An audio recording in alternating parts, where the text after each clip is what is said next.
All right, I'll call to order the meeting of the Antioch Unified School District Board of Education at 6:15 PM. Can we get the quorum established? Yes. Trustee Hack? I am here. Trustee Lathan? Here. Trustee Lewis? Vice President Rocha? Here. President Hernandez? Here.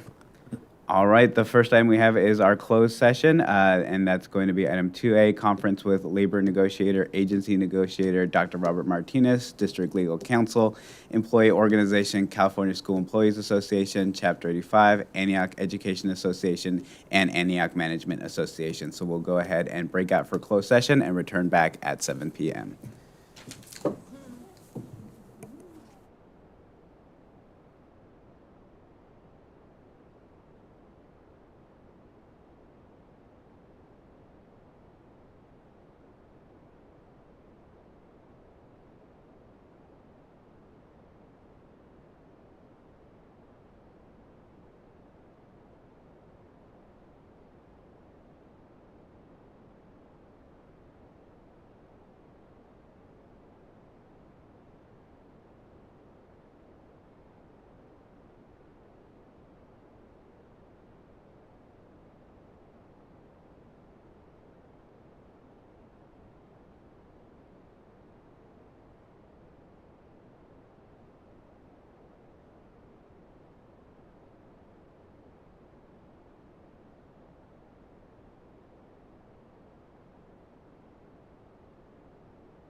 I'll go ahead and recall to open session. So we'll go ahead and start off with the reestablishment of the quorum. Trustee Hack, I'm here. Trustee Lathan. Here. Trustee Lewis.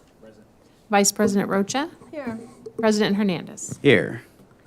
Moving on to item 3B, reports from closed session. There are none. And then moving on to the flag salute. Trustee Lewis, will you lead us in the flag salute?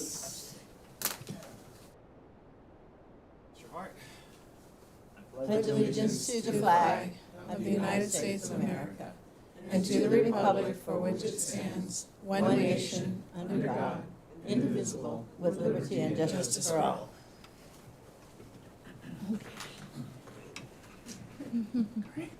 All right, welcome everyone and happy Valentine's Day to everyone that's joining us today. Our next item on the agenda is the approval of minutes for the regular Board of Education meeting, January 24th, 2024. Move approval. Second.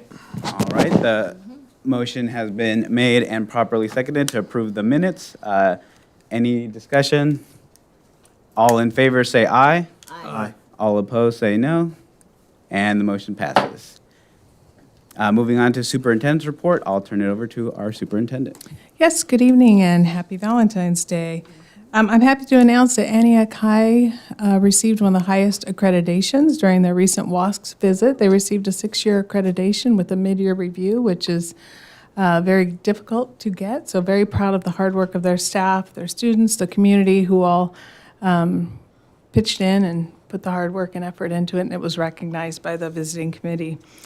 I'm also pleased to report that staff presented this past weekend at the Association of California School Administrators Equity Symposium. Our session was titled Healing the Harm, AUSD's Quest to Expand a Restorative Mindset.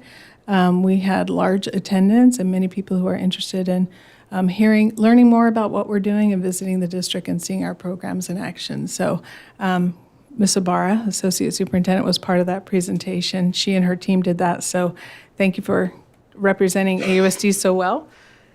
And I wanted to share with you, Chris, can you pull up the Deer Valley? We have Director Stephanie Simmering of Nutrition Services. She went on her own. I say on her own, but obviously she consulted with us, but she got a huge grant.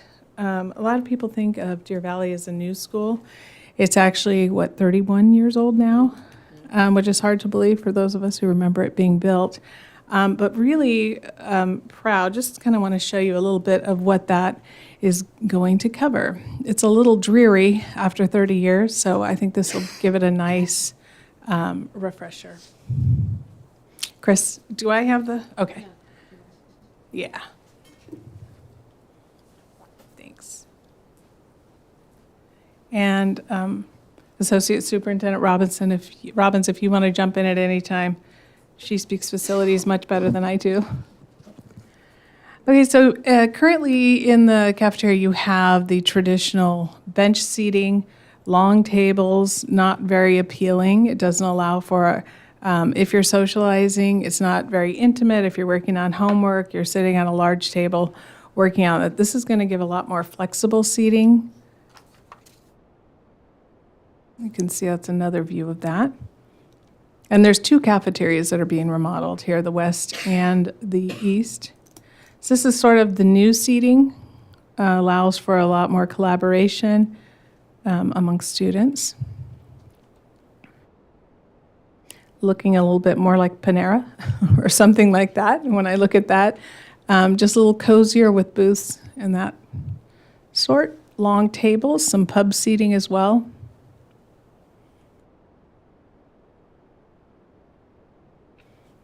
If I go quickly and you want me to stop. Don't need to see all these, but a nice update. This will be the top of the tables. So they'll have the Wolverines and the Deer Valley logo.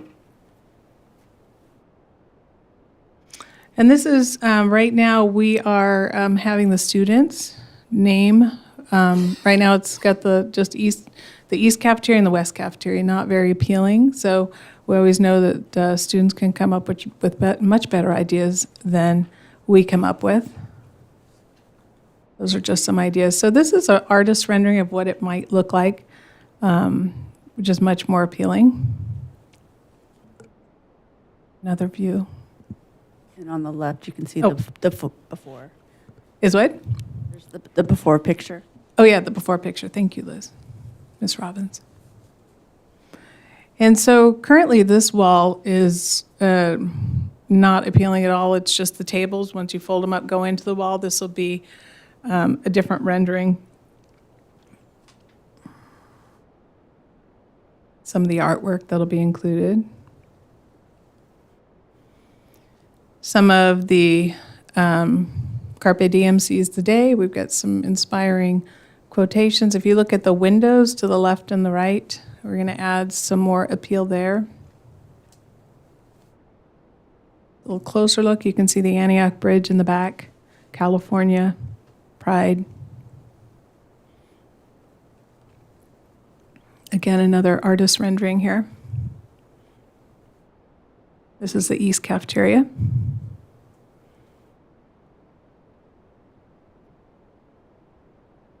I don't know if we need all of these.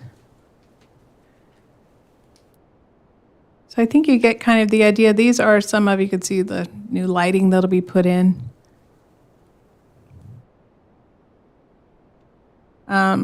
These are Wolverine, apparently paw marks on the windows. To add also some, they're going to be frosted, so they'll provide some shade. And these are just some ideas, Wolverine Den, the Lone Tree Lounge. But again, the students are coming up with possible names. Okay.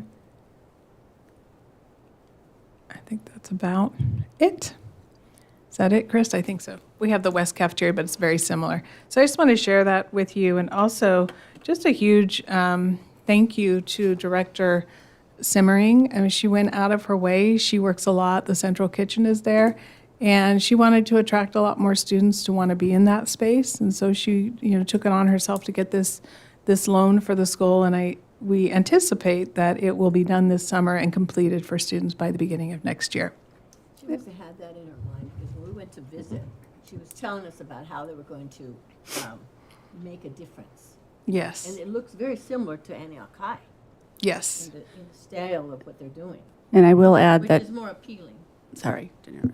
And I will add that she got a grant for this, so it's all grant funded.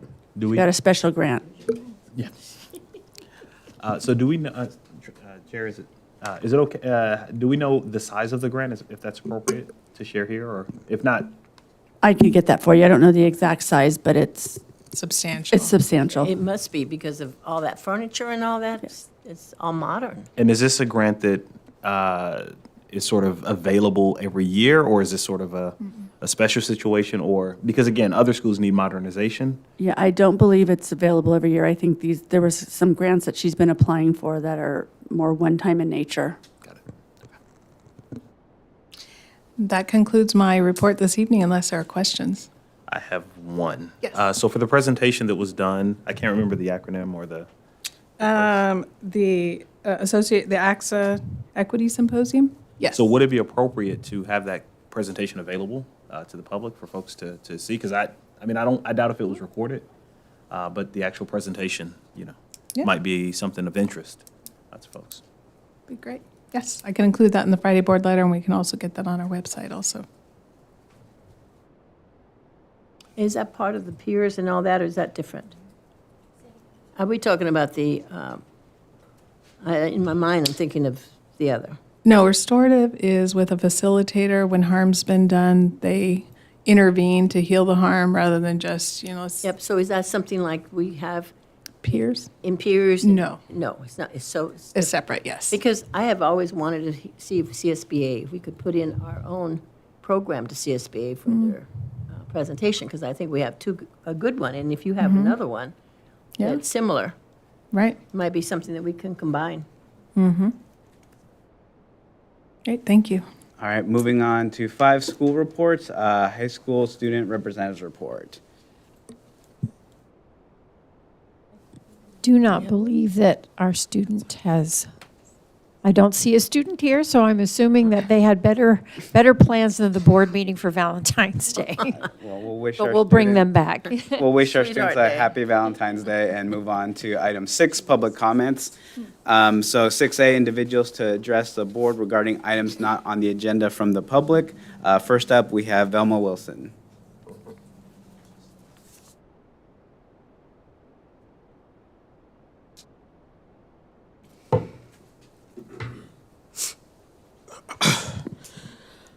Good evening, school board trustees and everyone. I just wanted a quick few updates and announcements. First of all, it's Black History Month, the shortest month of the year where we celebrate the most richest history in this nation. So yes, Black history is golden. With that, I want to announce next Friday, February 23rd, if you have not gotten your ticket to witness our high school marching bands, Antioch High School and Deer Valley High School, along with the Majorettes, they will be performing live at the Chase Center for the Warriors versus the Hornets. If you would like to get a ticket, please call me ASAP, as this is slated to be a sellout game. We are saluting HBCUs and D9. We have a lot of featured guests, and our marching bands are a part of the pregame primetime show. So come out and support our marching band and our students. This is a huge platform for them, and I'm super proud to have been able to give them that outlet. Also, next week, it's going to be a busy week. February 21st on Wednesday, we will be celebrating the district-wide Black History Celebration. We wanted to make sure we invite each trustee to come out and all of you in the community at large to come out and let's celebrate our history and the diversity within our district. This will be an event you don't want to miss. We do know some staff are going out to CABE, which is another event to the California Association for Bilingual Education. Unfortunately, this year I'm gonna miss it. But if you go to CABE, you would actually see the commercial that I did to help activate the momentum for multilingual education. So also, next week, we have our LCAP meeting. So we want to make sure parents know to come out. This is the meeting that we want as many parents and families, guardians to come out and be a part of the dialogue as we start to plan our next cycle of funds for all of our schools. When you don't use your voice, guess what? It gets lost. So let's make sure that we have all of everyone there to participate. As we also know, we have so many other events coming up. The AAPAC meeting, as well as the DLAC meeting, is also coming up. That is in March. Please do not miss those meetings, as we want to hear your voice as we start to plan for our next year's calendar for those meetings. We also want to start activating for newer parents to be involved on all of those functions. Also, you will hear it later on in the agenda, we will be talking about the open vacancy for the Citizens Bond Oversight Committee. This is another opportunity for citizens at large and parents. That is the one position that is open. So please come out. Thank you. Next, we have Gavin Payton.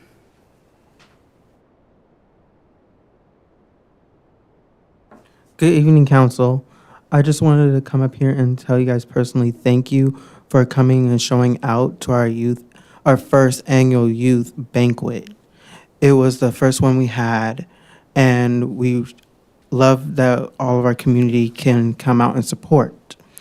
I also wanted to ask the Antioch School Board if any youth want to become a member, please have them contact me directly. And also, to get them more aware of what's going on, we are planning to go to Vegas for our national convention this year. So there's a lot going on. So if you have any more questions, please contact me. Thank you. Thank you. Next, we have Patricia Granados. Greetings. Hi, everyone. How long do I get? 3 minutes? All right. I'm Patricia Granados. The hypocrisy in here is so funny to me, but I'm here to call it out. I'm here to call out the establishment that's been here for many years, decades, finding ways to oppress systems, Black and brown families here in our community. It's interesting that you have a member here that's so like Black history, right? But when there were grieving mothers whose families were tormented and targeted and terrorized, they were discouraged by Ms. Abelma Wilson here, discouraging them from going to protest, trying to silence people, trying to silence activists that wanted accountability. I'm talking about the police reform that's finally happening. Also, for the Measure B, when you have an establishment is when you have folks in an organization that have been around and very comfortable in their seats for a very long time. And what happens is greed comes over. So your friend, Mary Rocha, Superintendent Anello, Kenneth Turnage does not need to have or receive any more funding from our taxes.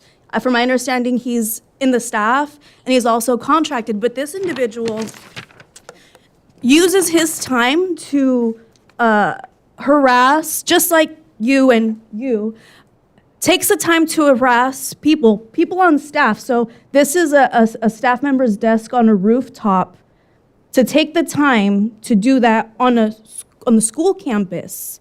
The same individual that threatened District Attorney Diana Becton with her life to dump her body in a landfill. So I believe that you are a dangerous person. I believe you are a dangerous person. And as long as we have these individuals in our systems and organizations, corruption will continue. So if there can be, I don't know what the audit is looking like, but follow the money. Follow the money. Another thing, during our activism, I learned, and I hope I'm wrong, Dr. Clyde Lewis, that you, after all of the police brutality, you still donated, I've heard, I haven't seen it yet, $5,000 to the Police Officers Association. $5,000. Maybe I'm wrong. Maybe you did not donate to the Police Officers Association. I'll look to it, but if it's not true, then great. Then I'm happy about that. But still, please do not fund any more supremacists, racists. You could be Black or brown and still be a supremacist in this community. And I've experienced it, I've witnessed it, I've been heckled before plenty of times. Grieving mothers that were tried to discourage, they were discouraged from using their voice. Also, my name is Patricia Granados. I invite you to go to my Instagram. There's a link in my bio. If you click it, it will take you to my Facebook page that I made public. And in the comments, you can see archives of information, videos of people trying to discourage people, screenshots. The supremacism and the organized crime here in Antioch is very real, and I would like them to be held accountable. Thank you. Thank you. So Trustee Hernandez, can I make a quick comment, just in general? So if there was $5,000 donated from Dr. Lewis, it was to kiddos. Okay. That was the $5,000. So, yeah. Great. So next, we have Christina Pedraza. And I have two speaker cards here, so I just want to clarify. Two separate things. Got but it. So I it'll think- just still be the 3 minutes, just so that we're that's okay. fine. No worries. Just want to make That's sure. fine. Absolutely. So again, we're talking about my wonderful school M&O grant and the safety concerns that we are continuously addressing. And of course, my wonderful Stephanie and I talked outside, so it looks like we'll be meeting to move forward to address those concerns on the doors. So thank you for hearing our voices. Because, you know, again, we find that to be very important. The Oversight Committee, I've only been hearing a lot of the information that's kind of coming in here and trying to get people involved within our community about the Oversight Committee. It's not, there's nothing there. As much as we're pushing this bond, I'd like to see more parents on this committee, more people who don't have an actual investment coming to themselves for this bond, such as contractors or anything else. I mean, actual families, people part of this community being on that oversight committee to say what's happening, especially those who have children within this district. I have been on my SSC boards and haven't heard very much about the committee. Yes, we've been talking about the bond and things like that. But the people that you want on it, I'm a member of the Delta PTA, being the president at my school. I have been on multiple calls for the LPAC on Zoom and things like that, and being part of the African American community for their school districts with our children and the Hispanic, because I am Puerto Rican as well, with our families for our school district. But me, I'm getting the information because I'm here and I'm present. I'm getting that information. How are we getting that information to the other parents and to the community that you want this oversight committee? That's my question. How? What are we doing? No one? I got 56 seconds. We can't respond. Okay, well, let's get this information out, because I definitely have some parents that are interested in being a part of that committee and would like to see where their funds are going. And that is an amazing job Deer Valley likes, and I agree. We should have that information out there, because if other schools can apply for these grants, we have tables that if they're not locked properly, they are going to hurt someone in our schools, and our school is not 31 years old or 33 years old and things like that. So thank you. Thank you. And yeah, just a clarification for norms purposes. Yeah, we typically don't discuss public comments because we don't want to risk talking about non-agendized items, having a discussion before the public's able to know that we're going to have that discussion. And then just a point of information there is that in the event that Measure B passes, there would be a new oversight committee. So there's an opportunity to get more parents and more of the community members involved. The oversight committee appointments for today, and we can talk about this more when we get to that agenda item, is for our Measure C bond that we've had for quite a number of years. Great. Next, we have Dr. Kimberly Payton.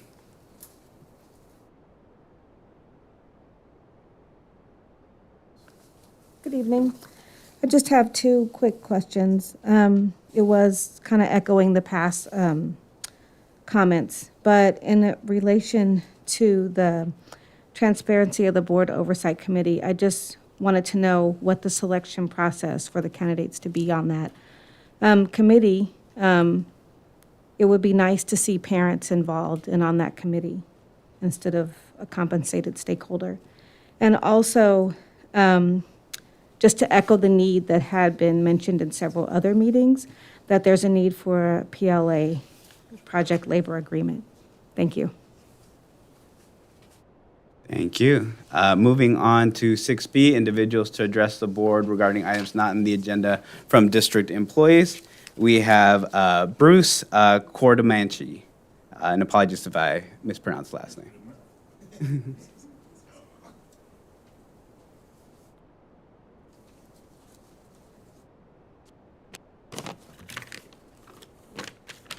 Good evening, I'm Bruce Cordomanch. I'm the locksmith for the district, at least for a couple more weeks. And everybody right here pretty much knows why I'm leaving, why it's only going to be 2 more weeks. And they can share that with you if they'd like. But I'll give you a quote from a noted psychologist, Alice Miller. Disrespect is the weapon of the weak. And I'll repeat that for you. Disrespect is the weapon of the weak. Mistakes happen, and there's been a couple of big ones here. And that's why there's erasers on pencils. Mistakes you all made was you hired the superintendent's friend to be the maintenance and operations director. A man with a checkered history and a man who has issues dealing with people. The bigger mistake was not getting rid of him and using that eraser when you should have. And that's the product of pride. And pride, we all know, comes before a fall. Good luck with that. Now, that's my primary reason for being here. I've been the locksmith for about 6 years. It has been a rewarding and enjoyable time. Enjoyment brought by the appreciation of custodians, tradespeople at the yard, lunch ladies, kitchen ladies, site safety personnel, the previous director of M&O, and a whole bunch of admin assistants. And one of the admin assistant groups was the women that I like to call the key ladies, the ones I dealt with. And all these people I mentioned were incredible, hard-working people. And without their help, cooperation, and patience, my job and the enjoyment I took would not have been possible. I want to thank all of them, my union brothers and sisters, past and present, and I wish them all good luck. Two other items really quickly. The furniture on the roof that you just saw the picture of, that was not a joke. That was a hazing, pure and simple. You have to understand that. You have to believe that. And Kim Atkinson, who spoke here twice, is not a liar, despite the rumors that are going around, being circulated in this district. That's all I got. I'm out. Thank you. I want to say thank you for your service, and I'm sorry that you are needing to leave, and please know, I believe you. Moving on to item 7, district reports. We have item A, project labor agreements. Good evening. I would like to introduce David Saldani, our legal counsel from AALRR, to educate us on project labor agreements.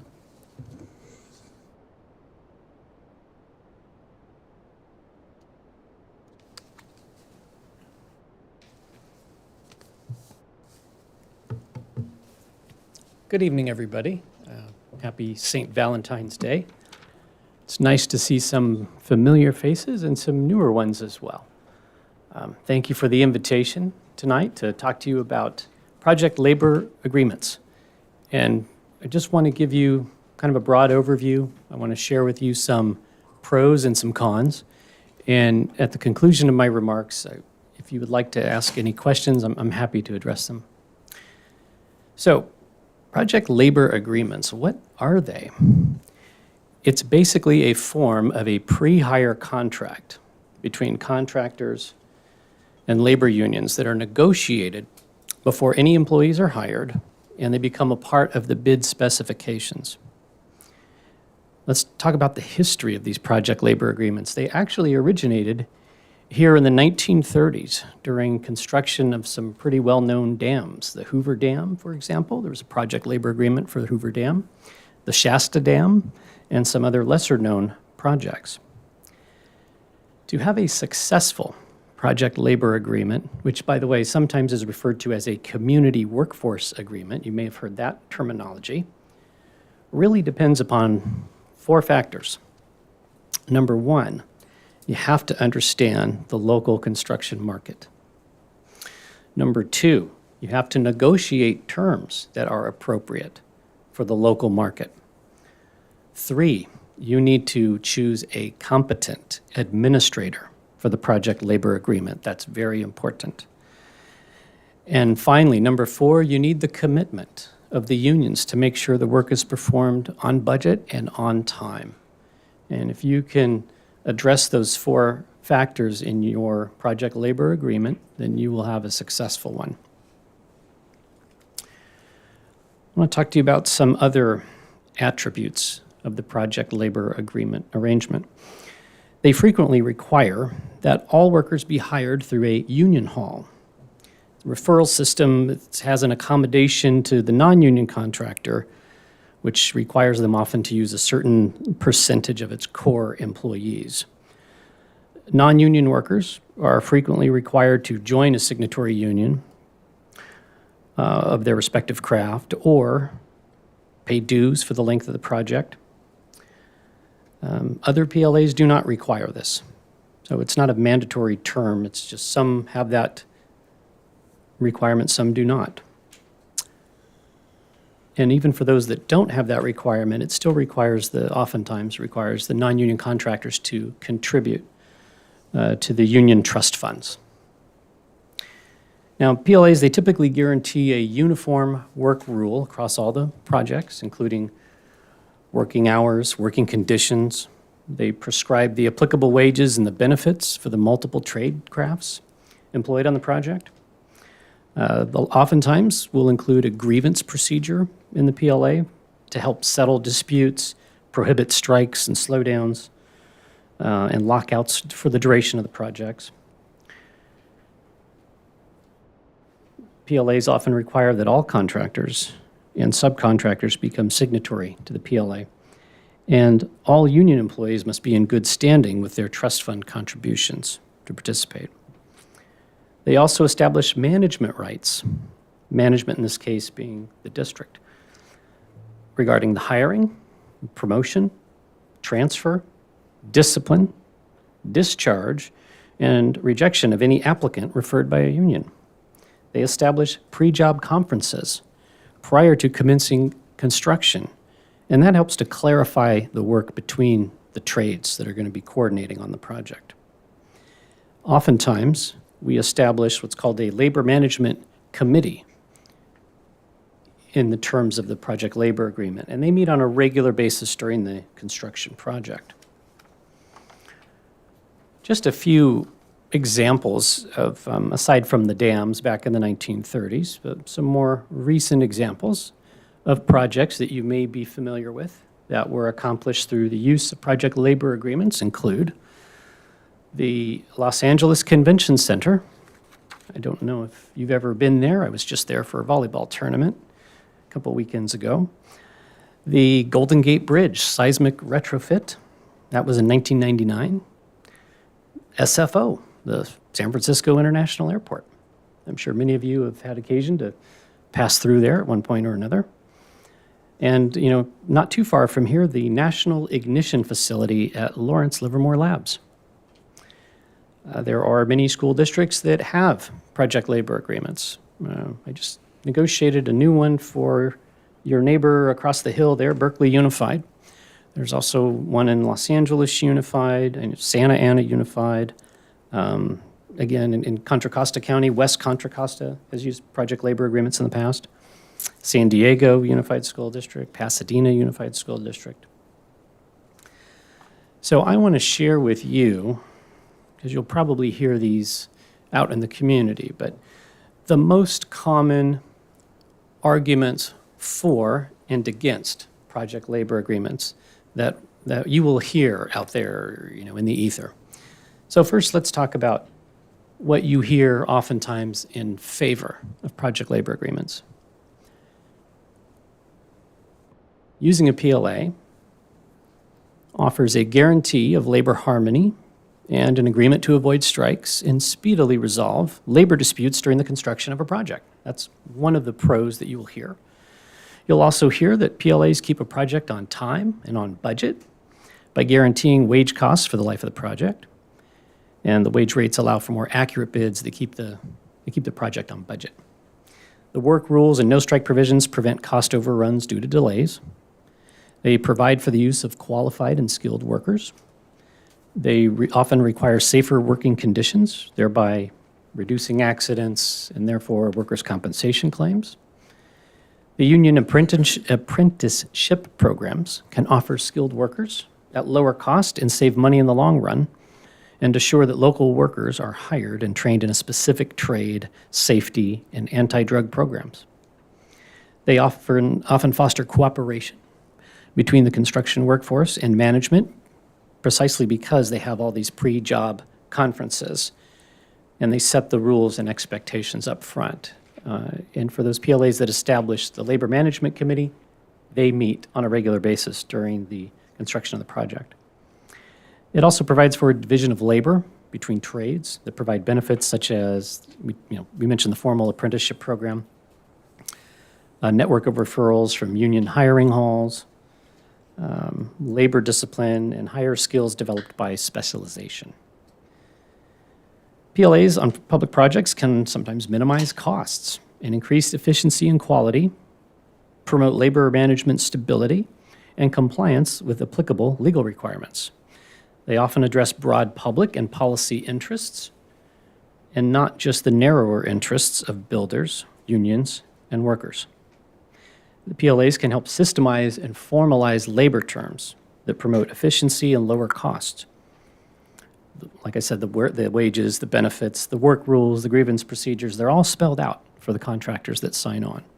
And so this can save time and money because they're not renegotiated with each new contractor that comes on board, each subcontractor. It's there in place at the time that you start construction, and you put that PLA as a part of your bid specifications so that anyone bidding on your project knows that they need to be a signatory to that that's the expectation. It also, again, I think I mentioned, people will say that it reduces the risk of construction delays from worker shortages. So these are the most common arguments that you will hear out there that are in favor of project labor agreements. And now let me share with you kind of the other side, what you will sometimes hear against using a project labor agreement. Some will say that they're not needed to secure fair wages to workers on public projects because the wages are already guaranteed under prevailing wage statutes in California. What that means is for public works projects, we're required to pay a certain amount depending on the craft. And whether you have a PLA or you don't have a PLA doesn't change that. That's the law. It also reduces the opportunity for non-union contractors to compete for work on a project, because even if the work is awarded to non-union contractors, they often must operate under union rules and requirements, which undermine the efficiencies and the economies of the non-union contractors, who are often smaller in size, that give them, a competitive advantage in the marketplace. You may also hear out there that PLAs can restrict the number of bidders on a project and thereby reduce the savings to the public that would accrue if non-union contractors could follow their customary methods. People will say that the PLAs tend to disfavor non-union workers by require them to either join a union or pay union dues and benefit funds to the union from which they are likely to derive no benefit themselves. Non-union contractors generally must also continue to pay their regular employee benefits plus union fees and contributions to things like union trust funds. And because most small contractors are non-union, PLAs can limit the business opportunities available for smaller business. And traditionally, those would include businesses owned by women and minorities that are typically underrepresented in unions and are largely employed by the small non-union contractors. Another argument that you will hear against using a PLA is that PLAs, as we discussed, they require a rigid division of labor and work that can slow down productivity. So some people say it makes it more efficient. Some people say, well, that actually slows things down. The non-union workforce rules allow for the assignment of work across trade lines and the use of laborers to move materials and using other generalized helpers can facilitate a faster project completion. And sometimes not all unions sign on to the PLA, which then can create some kind of inter-union jurisdictional disputes that can be disruptive on a project. There have been several studies on PLAs. At least one of them has found that costs can be anywhere from 13 to 15% higher on a construction project when you're using a PLA. And some folks would argue that the project should be awarded based on, merit or lowest price, as opposed to whether a contractor is a union contractor versus a non-union contractor. So these are, in summary, some of the pros and the cons that you will hear out there. People have pretty strong feelings about project labor agreements. There are folks that are members of the union contractors that feel one way, non-union contractors feel another. So I'm just here to give you an overview of what it is, essentially. Share with you some examples of the projects that have been utilized or been constructed utilizing PLAs. And we shared some examples of some school districts not too far from here that currently use them. And we talked about the pros and cons. So at this point, I would be happy to entertain any questions that you might have. Does anyone have any questions? I have a question. And my understanding of the last speaker that came is that you could put a limit as to how much would be PLA, and then you could have the smaller districts, smaller organizations come in and bid. So you can structure this a number of ways. Let me just give you a couple of examples. What's often very common to do is to tie a PLA to a specific source of funding, like a bond measure. Let's say you're passing a bond measure, and typically the trade unions would come out and provide their support. They would walk precincts for you, they would do this, and so you award that PLA and you tie it to just those projects, leaving all non-bond measure projects open to just anybody and everybody. That's one way you can do it. Another way that I've done it is by putting in a dollar threshold. That's a very common thing to do. And we did that in Berkeley, and I'm trying to remember. I think we put in $750,000 was the threshold, but you have to understand they've got some very large projects there and some seismic issues and other things that you probably don't have here.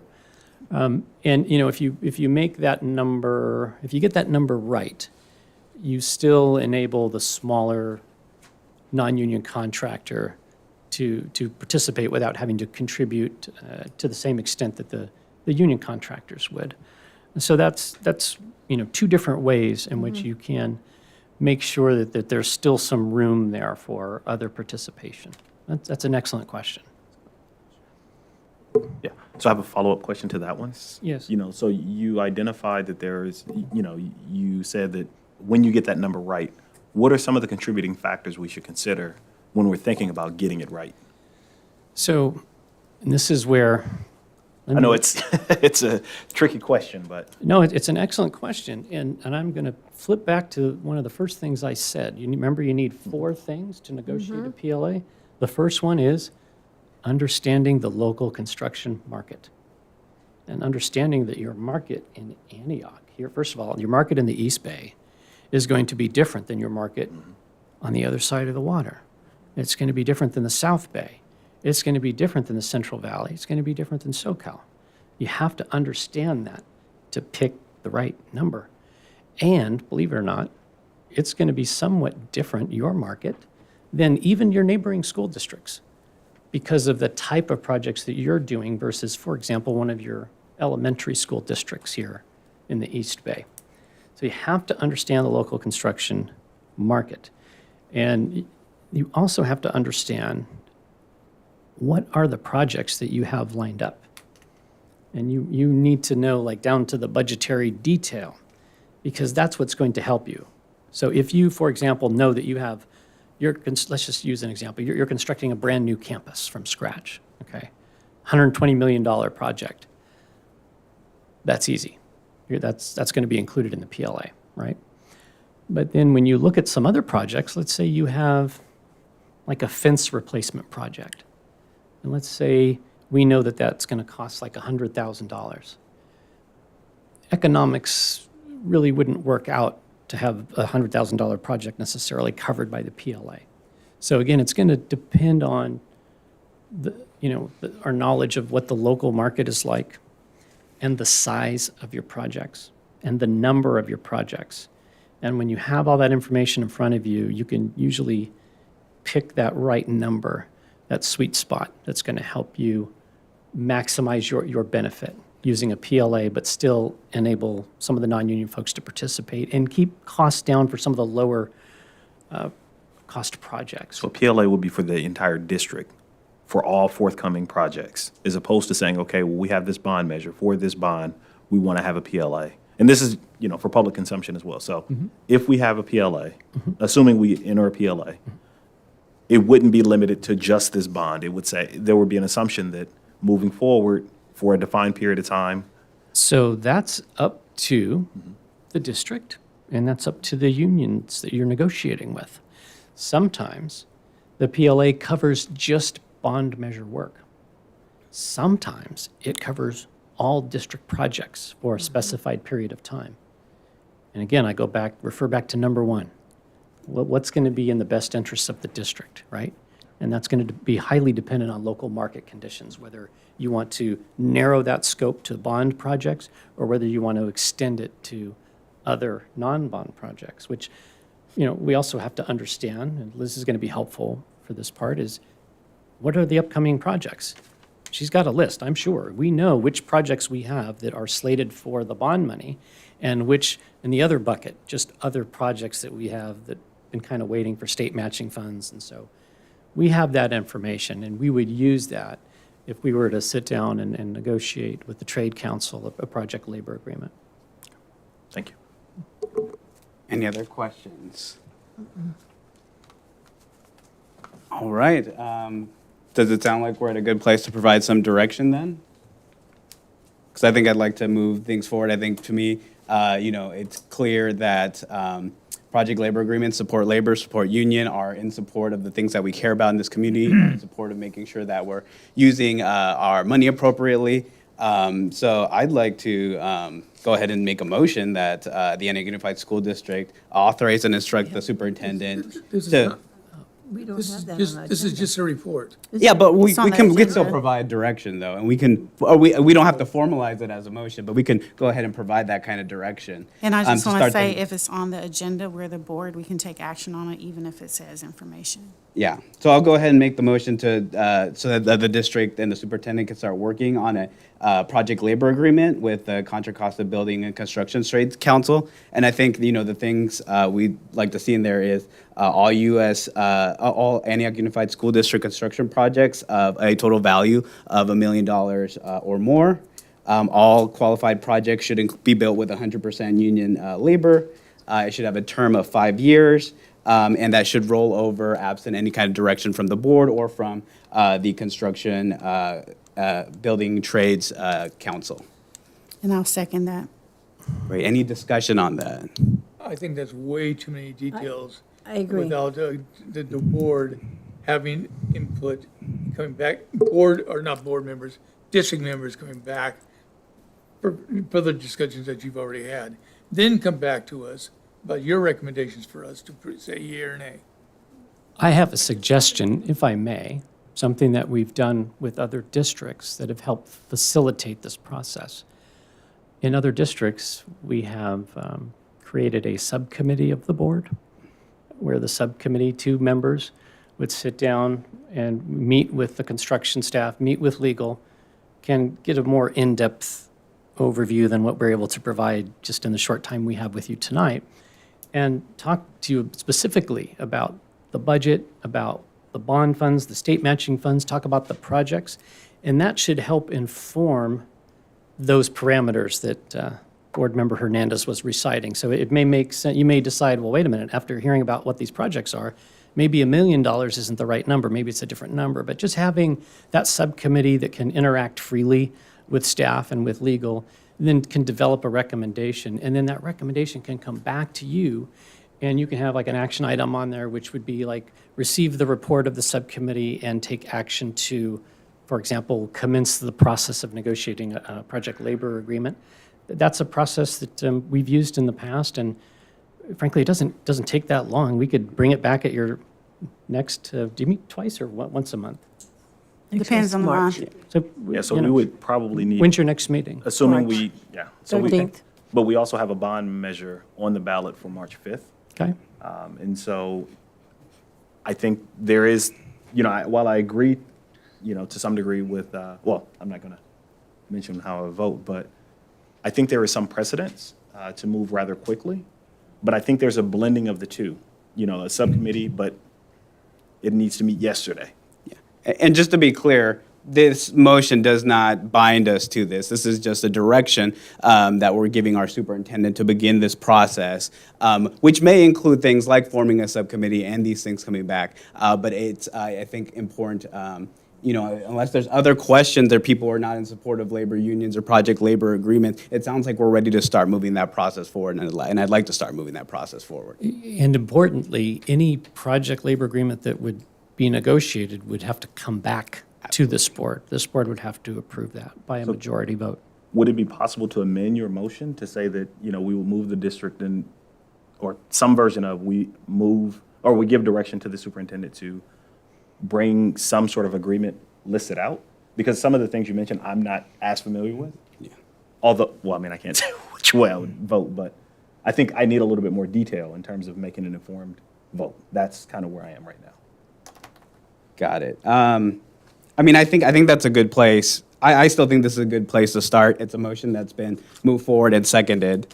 So I think it'd be good to vote on that and move forward on that. Can I have a clarification on that motion? Because I know that we did the PLA with the Antioch High School, and that was a bond, and I can see attached to the bond, but at this point, our bond is just coming up the street here.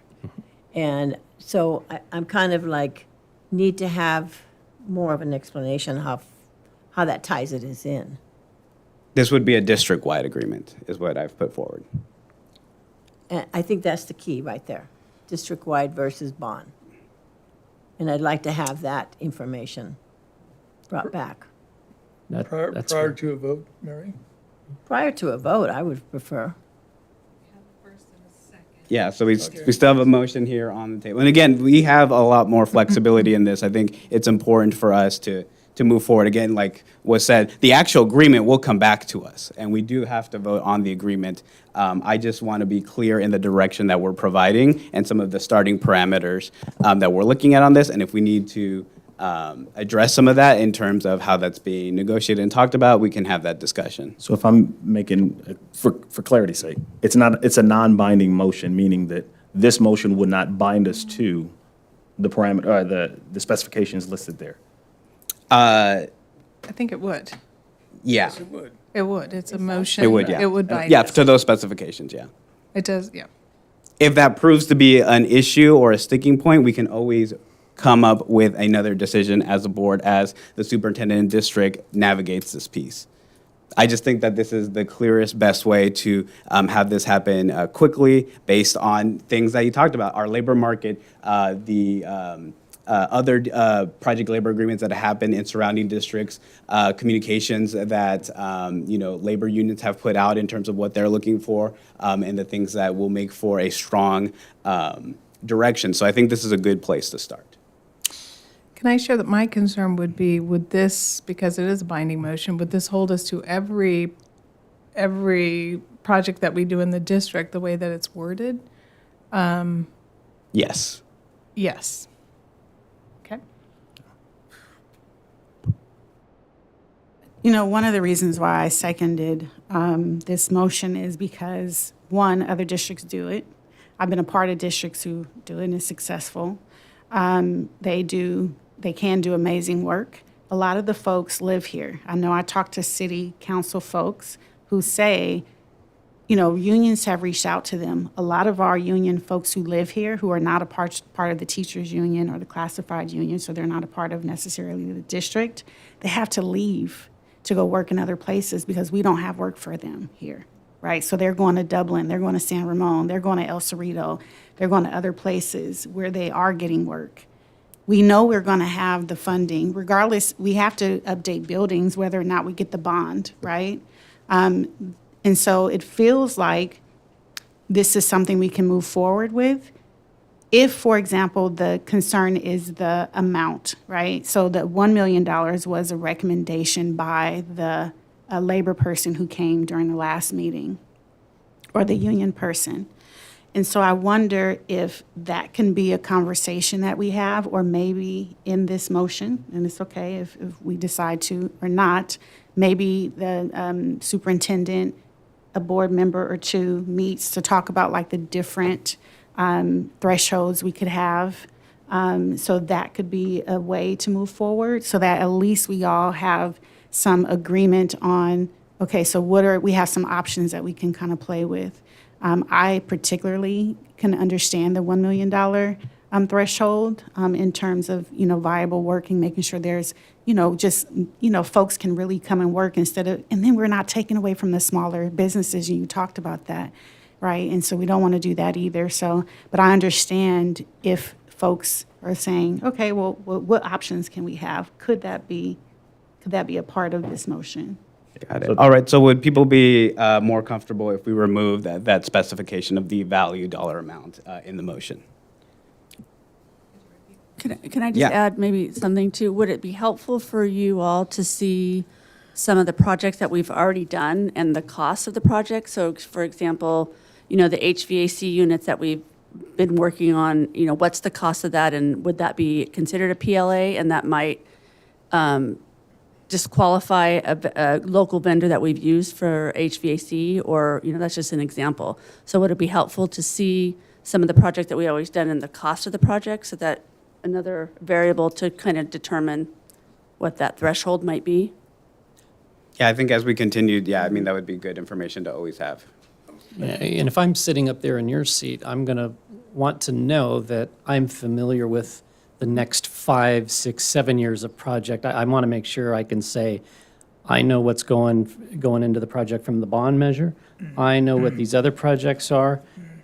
Having that information is very important before sitting down to negotiate these. So that's, And to give you some context, we've had those presentations this year, so we do have a sense. you do of have the projects, list. yes. Okay, excellent. And just to be clear, it's not a hesitation around the PLA. It's more around what we're being sort of How to structure it is what how I to would structure say. it, but What's the then also best what way? we're agreeing to over a long period of time. That's right.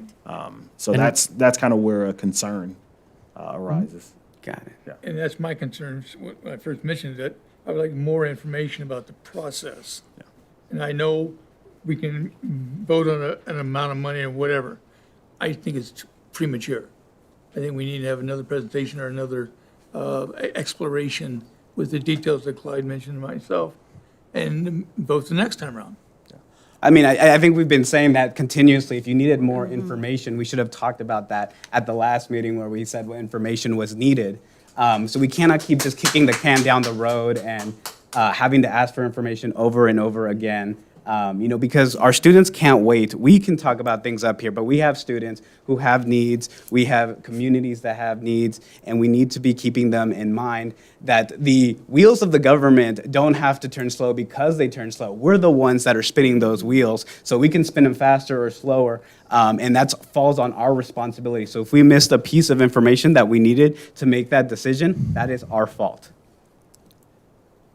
And So- I would just offer that, and I'll speak for Liz, and she can tell me otherwise, but as for myself, and probably Liz, if you wanted to get a subcommittee together, I'd meet with y'all tomorrow. Yeah, I'd meet with y'all Friday. I would be in favor of a subcommittee and then calling a Me special too. We meeting can still vote before on that, the though. I next agree. meeting. I agree. And to your point, President Hernandez, the goal is not to kick the can. I agree there, but we also want to make informed decisions. And so the scope of what we laid out here, tonight's the first time I'm hearing that. And that's kind of where. I said that actually at our last meeting, the same exact scope. Okay, so we say a lot of things in a meeting, but I don't necessarily retain every word that you say. So that's what I'm saying, like something to read. Yeah, I just want to make sure that we're keeping ourselves accountable about the things that we're saying, the things that we're doing.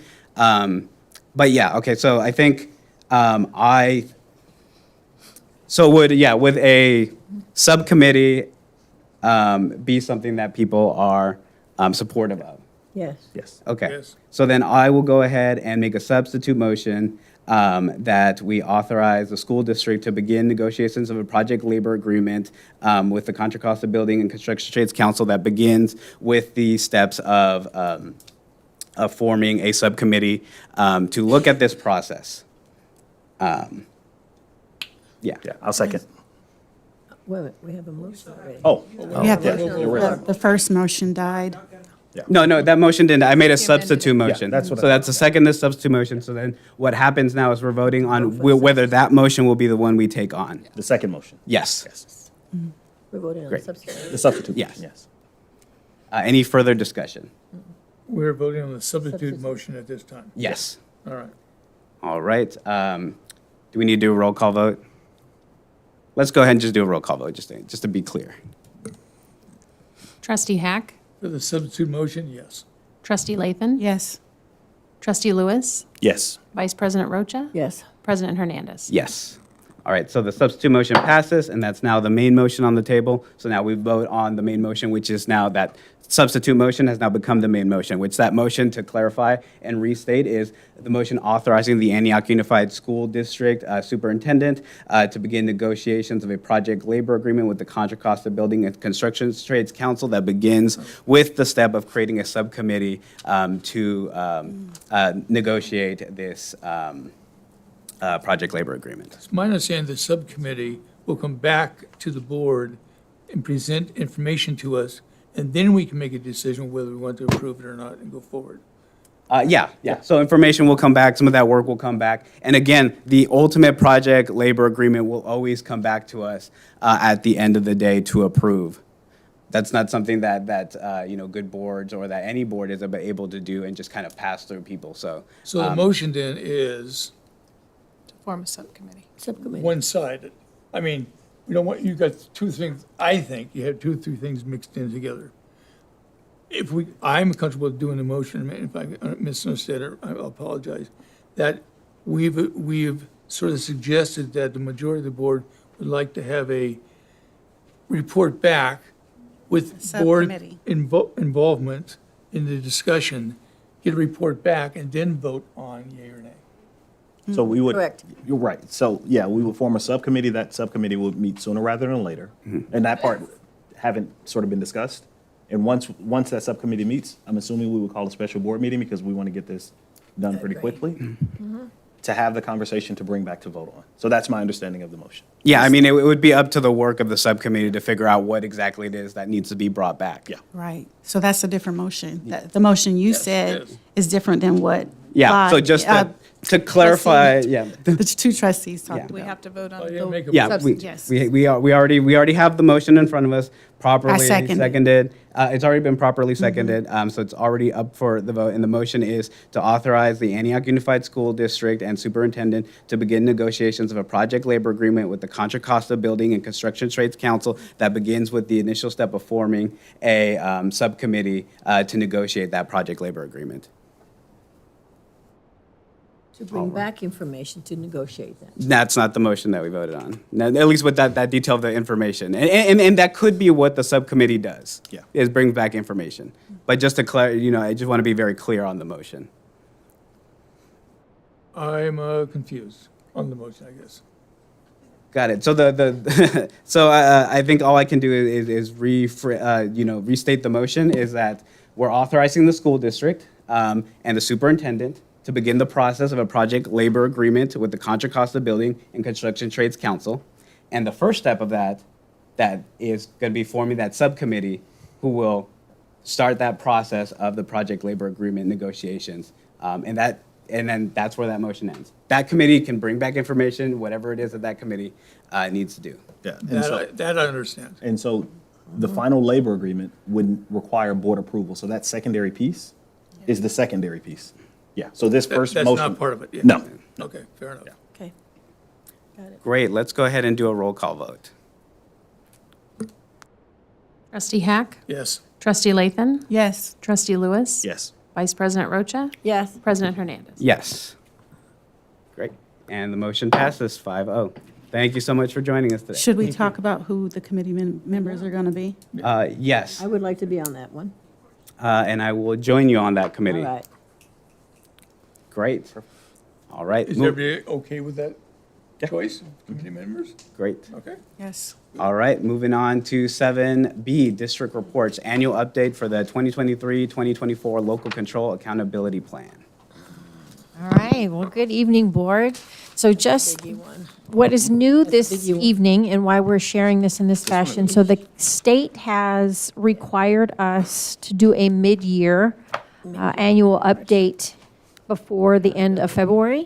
That hadn't been the case in the past. And so this is here for you for information. We've also included in that some details on our dashboard data as well as our CASP data, as was requested by the board. Now, we have like 50-plus slides, so for some of the slides that are pretty standard information, we'll try to move through those quickly. But please stop us if you have any questions. So I'm going to invite up, and he's already here, Director Ed Dacus. He's going to start us off with some of the California dashboard information. Good evening, Board of Education. In December of 2023, the California Department of Education released the 2023 California Dashboard. This saw a move back to the gauge icons as we now have 2 years of data for comparison with regard to the state indicators. This is with the exception of our college and career indicator, which remains as a bar graph because there is no comparative data from 2022. The dashboard reports out on 7 state indicators. 2 of the indicators are academic, English language arts, and mathematics. And what we look at is not only status data, which is the results from 2023, but the second part of the dashboard, and this is where that gauge comes in, is it shows us change from the previous year's results. So for our academic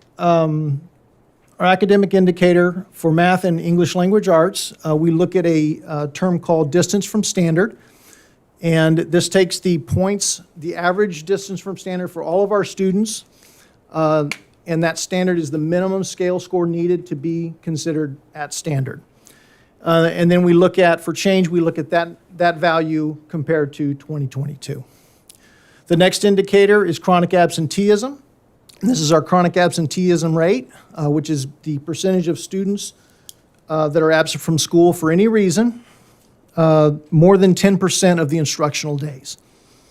And again, we compare that with the 2022 data. And then college and career indicator, which I had said before is a static indicator again this year. This measures the percentage of high school graduates that are deemed prepared at the prepared level for college and career. Components of that prepared level consist of A to G coursework completion, passing exams such as the AP exam, receiving state seals like our Seal of Biliteracy that we have for our graduates, and then other learning experiences our graduates might have with regard to being prepared for college and the workforce, like internships. The next indicator is our English learner progress. And again, this looks at progress that we see year to year for our English learners based on their performance on the LPAC test, the English language proficiency test from the state. Oops, not ready yet. Graduation rate. Of course, this is the percentage of our students, our graduates, our students graduating from high school. And then again, the comparison between 23 and 22. And the last indicator for the state is our suspension rates. Suspension rates include those students, or the percentage of students that have at least one incident of suspension from school. So this doesn't include students that might have multiple suspensions. Lots of pretty colors. So the way the gauge is read, this is a representation here of the English language arts for Antioch Unified. And so we're going to use that as our example. And the way the color scales are determined, for Antioch Unified, our average score for our students was 66 points below the standard mark, which places it at the low or orange level on the left side of the grid. And we see the second line there that says, does this have a laser on it? The maintained. So this 66 points was 2.2 points less than the prior year. So looking at the top, we see that we had a decline or an increase of 2.9 or less.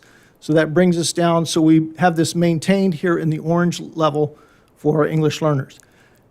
The dashboard includes an equity report, which then we can break this down and see in each level of the dashboard our student groups that performed in each of those levels. And we'll look closely at that in just a minute. This is just a snapshot of our overall dashboard. You can see that we have, we're in the red level for mathematics. This is school-wide, this is district-wide. Mathematics, we had four indicators where we were in the orange level, suspension rates, English learner progress, graduation rate, and English language arts. And we had very good growth in chronic absenteeism. We're in the yellow range for that indicator. All of our local indicators, we measured at we had standards met.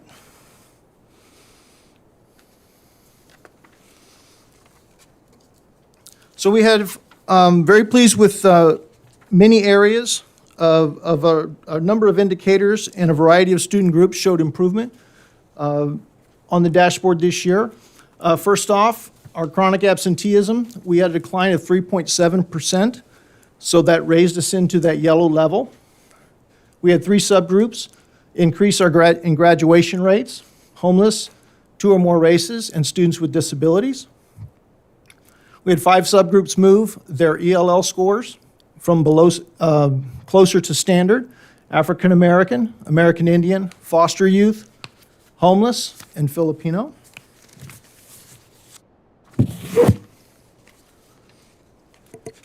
We also saw improvement for 6 subgroups in math scores, including our African American students, American Indian students, students with disabilities, foster youth, homeless, and Hispanic. And 7 subgroups had a decrease in suspension rates. And you can see them listed there: homeless, socioeconomically disadvantaged, Asian, Filipino, English learners, Pacific Islanders, and white.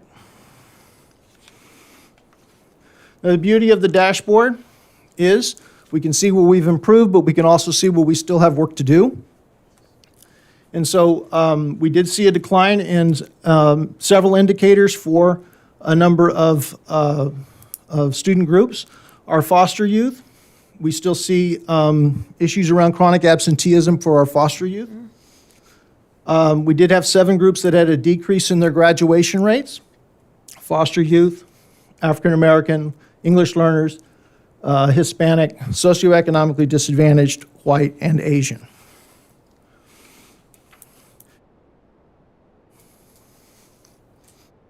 We also saw declines from last year for 5 subgroups that had a decrease in their ELA performance: English learners, Asian, Hispanic, 2 or more races, and white.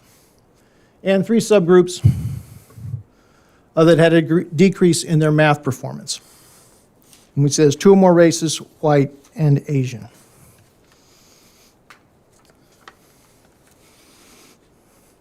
And the final area around suspensions, we did see 5 subgroups that had an increase in suspension rates: African American, American Indian, foster youth, Hispanic, and students with disabilities. Oops. Did you take out that other slide, Ms. Ibarra? Okay. All right. All right. We'll bring that one back then.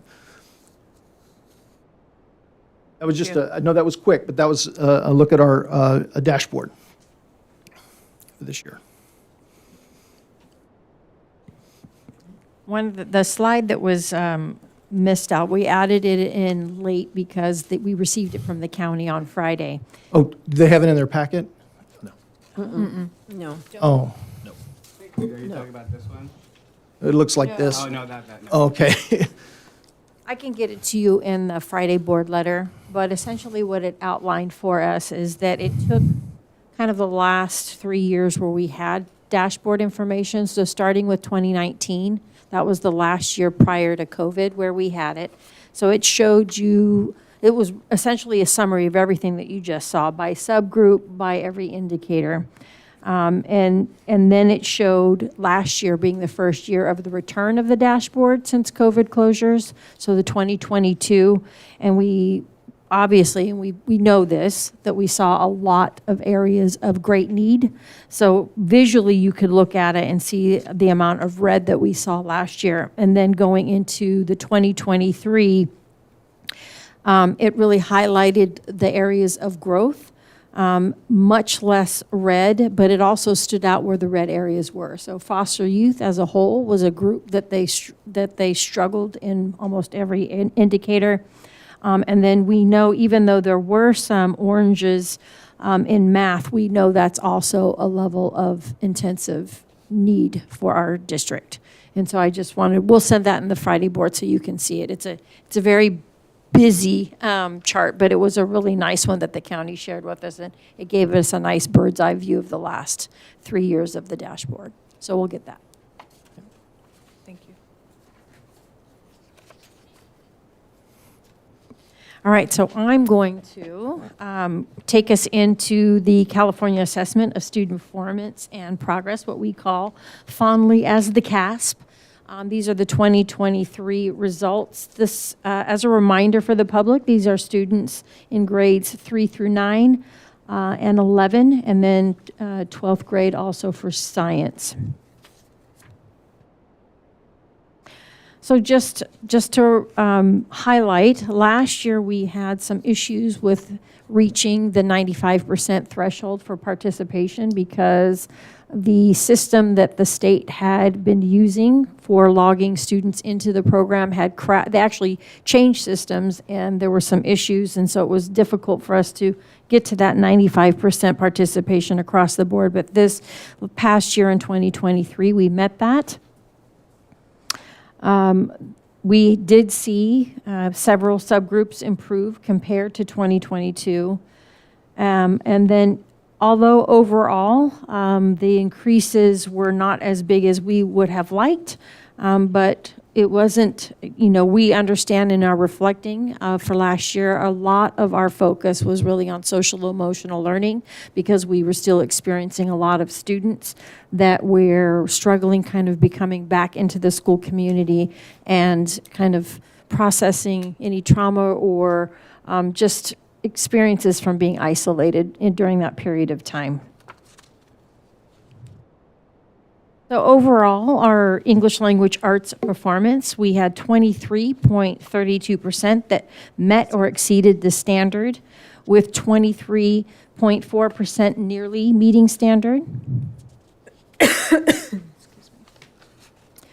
So this chart, it is showing you by grade level. We've broken it down in a number of ways so you can look at it in different student groups. So this one is by grade level. So you can see. I just want to go back to the slide. So, because you missed I don't think I heard you talk about the not met standards. So in essence, we have close to 75% of our students who are not on grade level, according to the assessment. Yes. That's what that means. Yes.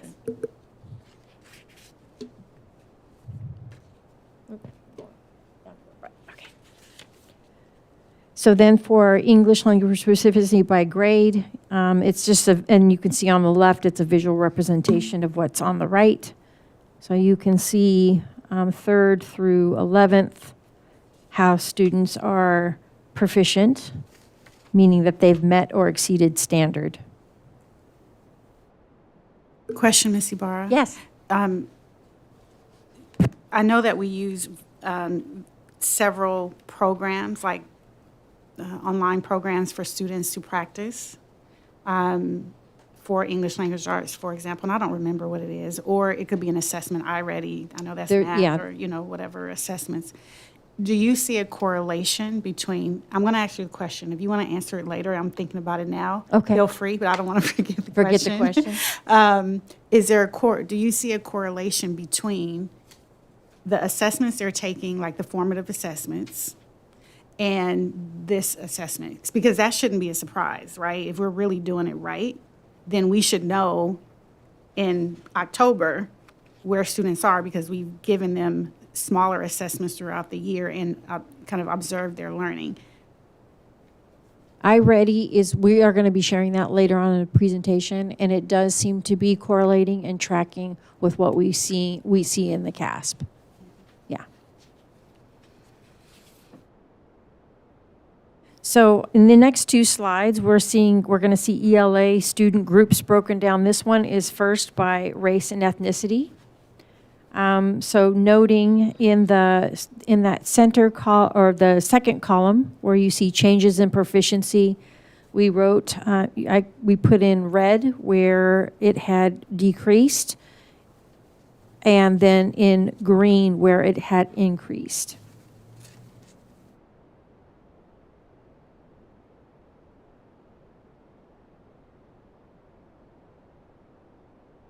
And then this is student groups by program. So looking at homeless, foster, socioeconomically disadvantaged, English learner, and students with disabilities. So a couple of areas of decrease and a few areas of increase. So, I'm sorry. Yes. Superintendent. It may not be possible. It would be interesting if we did sort of either a tiered or a multi-regression analysis to see where, so for example, homelessness is an experience, and it can sort of it can capture a number of different data sets. It'd be interesting if we could do some sort of regression analysis to see what impact homelessness played on, some of the scores for, particular subgroups. So for example, if I'm African American and I happen to be homeless, I would fall in there, wouldn't necessarily be counted twice, but that number wouldn't necessarily reflect all students. It would, yeah. Okay, Yeah. yeah. And the different Without getting groups. too complicated. I'm trying to simplify what I'm asking. Ms. Ibarra, Yes. the one that, before that, it surprises me with the -10. That is a big difference. Almost 11. Yeah. Is there do you have any idea what's happening there compared to the other groups? That's all part of the digging deeper. This is just the kind of the overview of the data. So part of what our LCAP committee will do is they're going to go through that in greater detail and try to, oftentimes there's multiple variables that play into that, but that is one of the things that we will be looking at. And what level is that going to be done? At the district level? It's done, so part of LCAP is going to include everybody. So not only will it include parents and students, but it'll also include staff and administrators. Is that when we're doing the goals for it? Is that the Yes, meeting that you're will talking become, about, yes, which is that'll be all broken part of the up? LCAP process. Okay, thank you. And I will say also that equity audits help. One of the challenges with folks having these conversations in groups like you're talking about, a lot of folks aren't yet, especially parents, they don't know, right? They're not experts at tell me why my kid isn't, why the scores are decreasing. That's why we had the audit, so that they can come in, they talk to students and parents, they observe classrooms here and across the nation to identify what high-performing schools are doing and what we need to do to become a high-performing school, a district. And so I think that's a helpful conversation. You have to do it. I mean, it's in the statute, but also it's great to involve people in those LCAP discussions. But at the end of the day,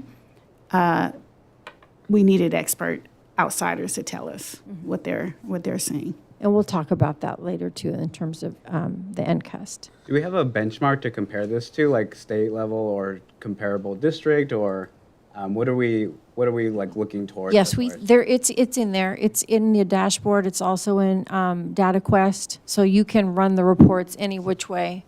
We can compare against other districts. We can compare against the state.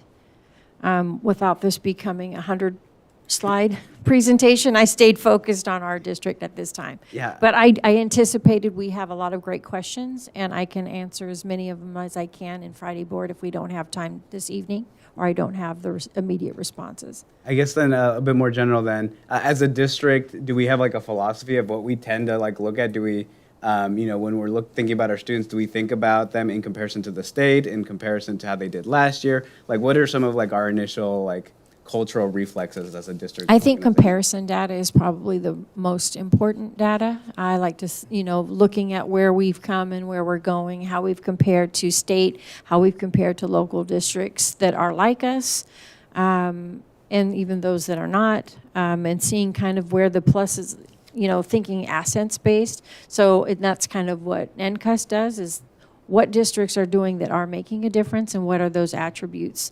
Why is that happening? And so that's all part of what we'll look at. One of the things to Dr.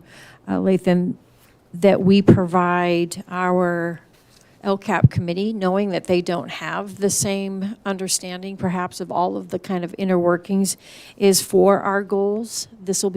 We have outlined all of the major actions. We have noted all of how we've progressed in terms of implementation and just progress in meeting the goals of those specific actions, and then recommendations, things that we know that need to be changed. Because oftentimes, what I've seen, at least in my career, is we'll measure the effectiveness of something when it hasn't been fully implemented.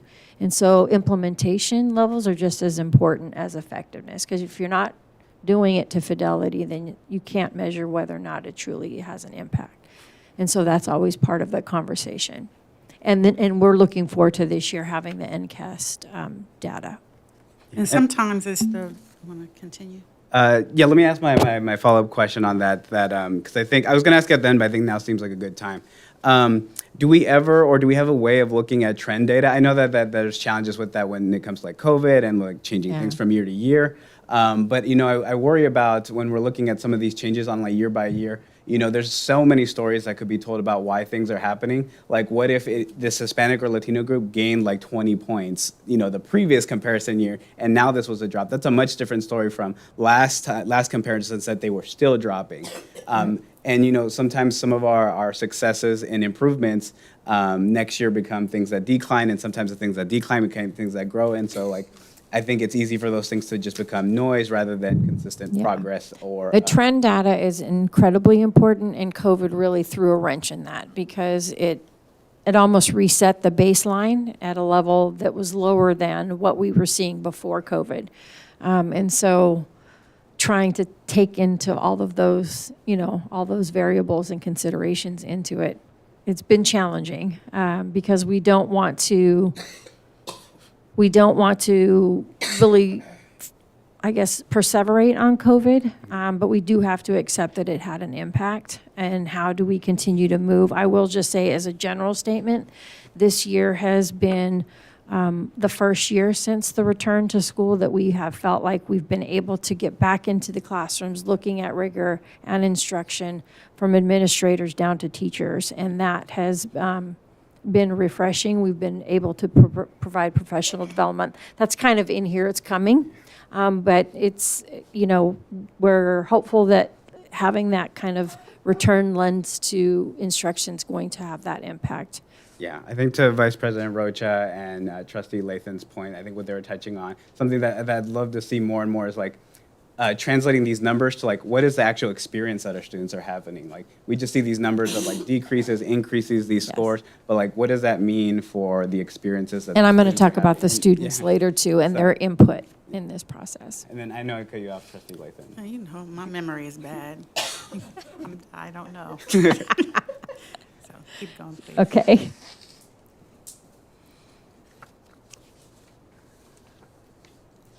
Okay.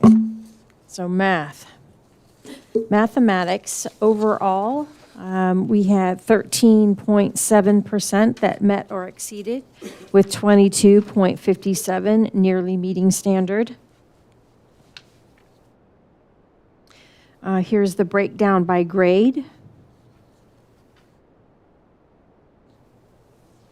So you kind of see that there's a pretty steady decline over as the students progress and math concepts get more complex, with a little bit of a rise up in 11th grade. And you will see here in math for our subgroups based on race and ethnicity.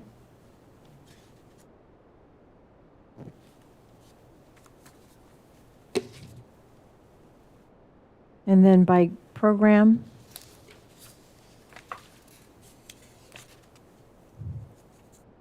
So as I mentioned earlier, our foster youth and math across the board is definitely the areas that scream out at us. So in science, science is taken in 5th, 8th, 11th, and 12th. We had 15.45% meet or exceed standard, with 57.84 nearly met. That was an increase from last year.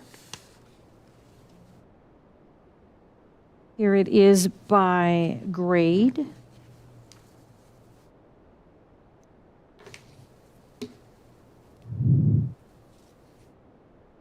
And then we have by student group, race and ethnicity.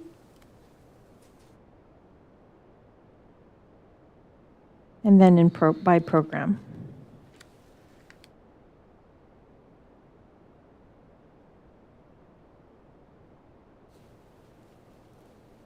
We wanted to take a moment to share about the California Alternative Assessment, or what we call the CAW.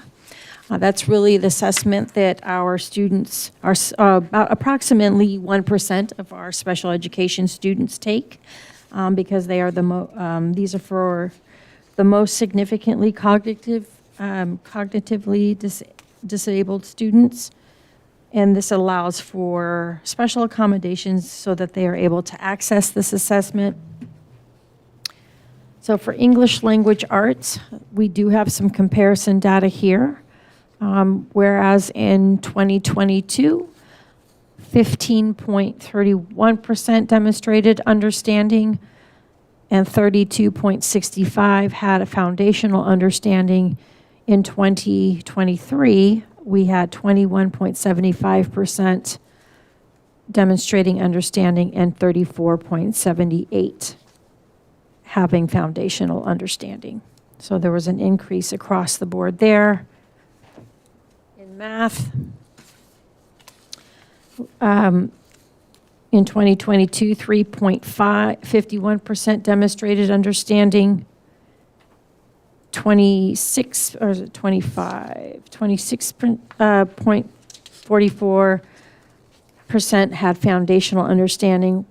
In 2023, it dipped to 2.15%, demonstrating understanding, but it increased significantly at 37.64 or 63% as foundational understanding.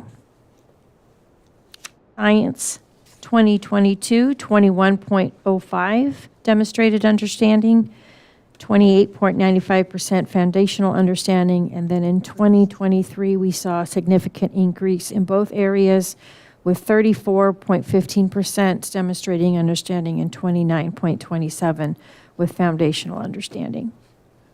Can I ask a question before we go Please. to the goals? You want me to back President up? Hernandez? Yes. So is there a way, and I don't know if it exists on the California dashboard, I actually looked and I couldn't find it. Because we are a district that does social promotion, would it be possible to do a comparative analysis between throughout the state or in this region of other districts that do social promotion and look at what those scores sort of look like? In social promotion, for folks who may not understand, is if I'm in third grade, there's nothing, well, I don't want to say there's nothing, but I promote with my grade regardless of my grades or understanding of the content. I mean, just for a simple sort of definition of it. And so if we look at that, because if you can imagine, if I'm in second grade and I don't get the concepts there either for mathematics or reading, if I'm promoted to the third, we're assuming that those concepts get a little bit more complex. And if I haven't fully mastered them in second grade, the idea to put me in third grade and then expect me to then catch up and master those becomes even more complicated. So if we can look at sort of over the life of that student, it'd be interesting to see, what impact. You're getting into also retention data Absolutely. and what that kind of impact, what that has over students.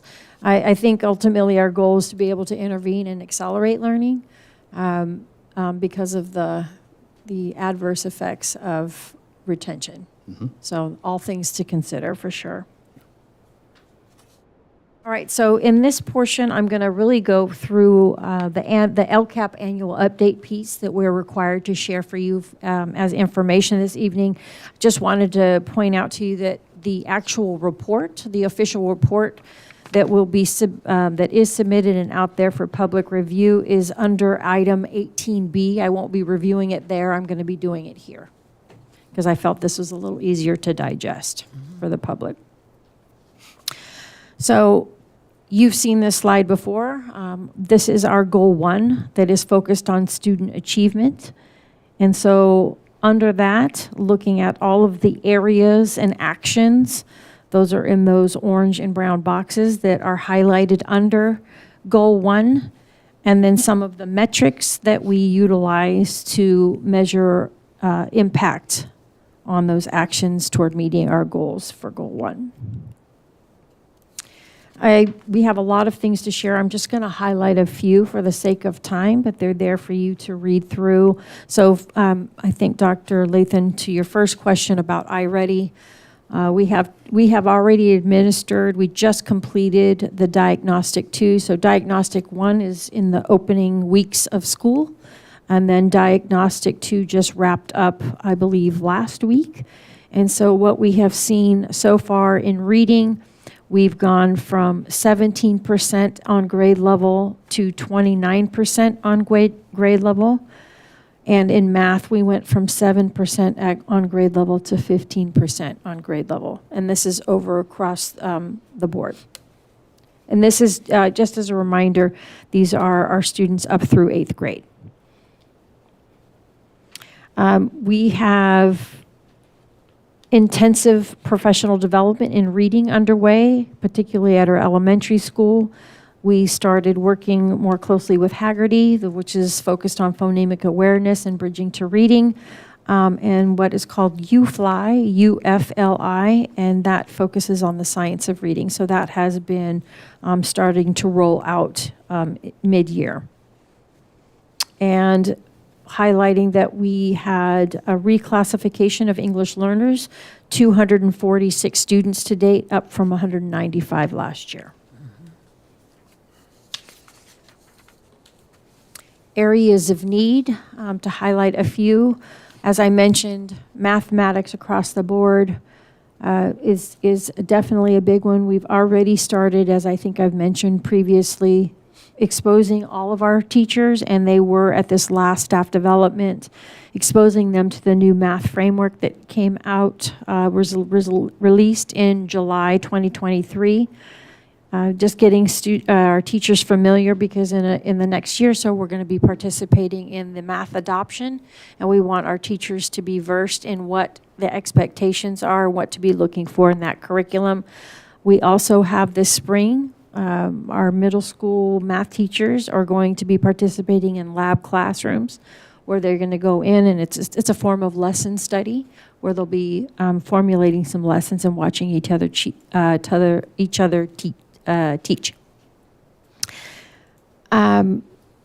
We have, we're so proud that we have more students that were reclassified, but we also need to address the students that are not making progress. And it's, I think, important to note that in our new LCAP, they are going to ask us, and I'm glad that they are, for our long-term English learners, we will have to address their specific needs in addition to addressing English learners as a whole. Just for folks who may not know what reclassification is for English learners, can you give a Yes, so it's 30-second? essentially they have to meet measures not only on the assessment that English learners take, but also looking at variable other measurements. So we look at the English scores on the CASP. We'll look at grades. There's just multiple measures that we utilize to determine if those students are considered proficient in English. And so they've been reclassified as no longer English learners, but now are English proficient. And that's really important, especially for our middle school and high school students, because this allows them access to more electives.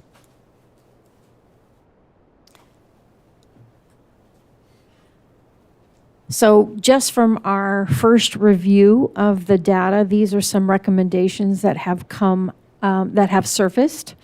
And so I'll just highlight a couple of them. Continuing to expand our professional development in literacy and in expanding that out into high school, which that's happened. We've started to do some more work around writing, and developing a professional development plan and a network and support system for math instruction with our math teachers. And always, our multi-tiered systems of support. One of the things we are proud of is that we have what we call children accessing resources in education. Those are our care teams. And this system is put in place to help us identify early on and provide immediate support to students that need help for a variety of reasons. It could be more on the social emotional side, it could be more academic, or a combination of both. And we have those in place, but quickly what we realize is that in tiered systems of support, there's first best instruction, then there's small group support and individual student support. And as we're trying to place students in the support level that they need, we identify gaps where the supports don't exist or the systems and structures aren't in place. And so those are something that we want to continue to improve upon. So goal 2 for us was focused on school connectedness and making sure that we are fostering connectedness to school, not only for our students and families and staff. And so these are some of the actions and the metrics that we have used to measure. Our newcomer center continues to be a beacon of great practice. We are seeing more and more students and families coming into the center and checking out materials and resources. We've had an uptick in teachers coming and checking out when they have a newcomer coming into their class, they can go and pick up resources to support their student. We have seen a reduction in expulsions, and we have been able to maintain our mental health services across every school in the district. Some more progress. This year was the first year in October 2023 that our foster coordinator, Barbara Aguilar, hosted the McKinney Vento Fair, which supported our families and students with clothing and community resources. We, as mentioned earlier, we expanded our restorative practices facilitator. So we have a teacher on special assignment centrally, but this is the first year that we have implemented 7 new restorative practice facilitators at each one of our secondary schools. And so they are there to build relationships and encourage the community building practices, but also hold circles. And then Care Solace, we have a partnership with them, and they have done, thousands, I think. We are up to quite a few, close to 1,000 referrals. So families have the opportunity to connect with them, and what they'll do is they will connect families that are seeking counseling services. They will connect them to the right resources based on their it could be on their insurance, income, or so forth. Areas of need, although we did see a reduction in our chronic absenteeism, it is still remains high. And if we have students that are missing 18 or 10% or more of the school year, that impacts their learning. And so that remains an area of focus.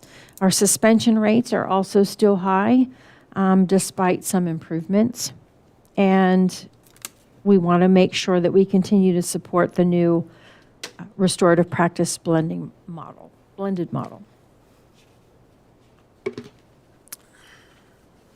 On this one, I'm just really going to highlight the last bullet on this slide.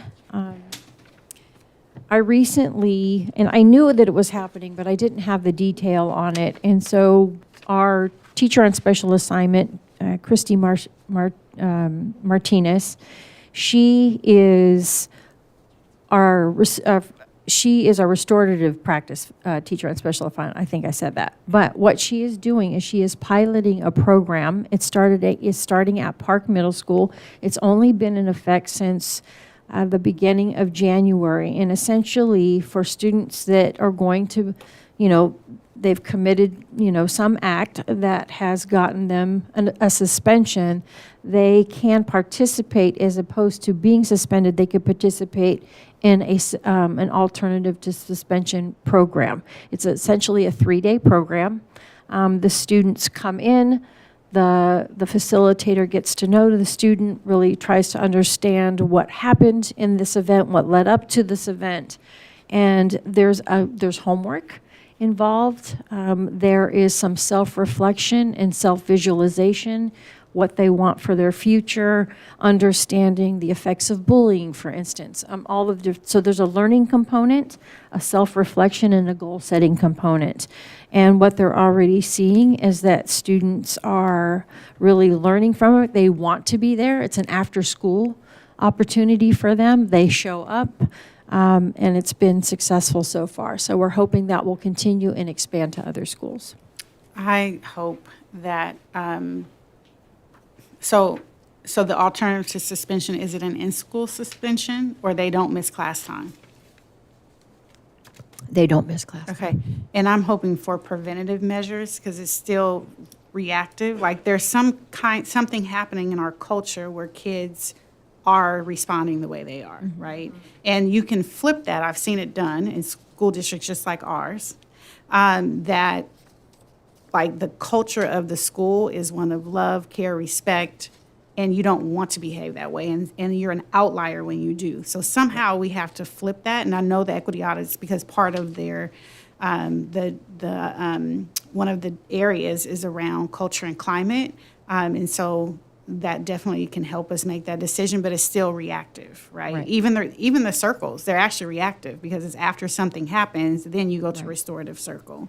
But what is and usually things like leadership opportunities, so if everyone sees themselves as a leader, then that's not the way you behave, right? And kids learning how to self-monitor, so like that whole CASTLE framework, right, around social-emotional learning. So that's just coming to my mind, because I'm still hearing a reaction versus how are we actually shifting the This culture. is an added piece. So part of what we shared at the equity conference that we were just at this weekend is that the restorative practices work, that the circles are really only 20% of that. 80% of that is really around relationship building and community building, and doing in all the ways in which we do that and set the expectations and supports. And that is something, you know, that is our quest, is shifting to a restorative mindset, because oftentimes we'll slip back to punitive. And we're looking for that, because that's just what we've grown up with, and that's kind of our go-to when we don't know what to do. So that is all part of that work. Yeah, This was just the restorative- new, Yes, a yeah. new addition to Yeah, it. restorative mindset and leadership mindset. Yes.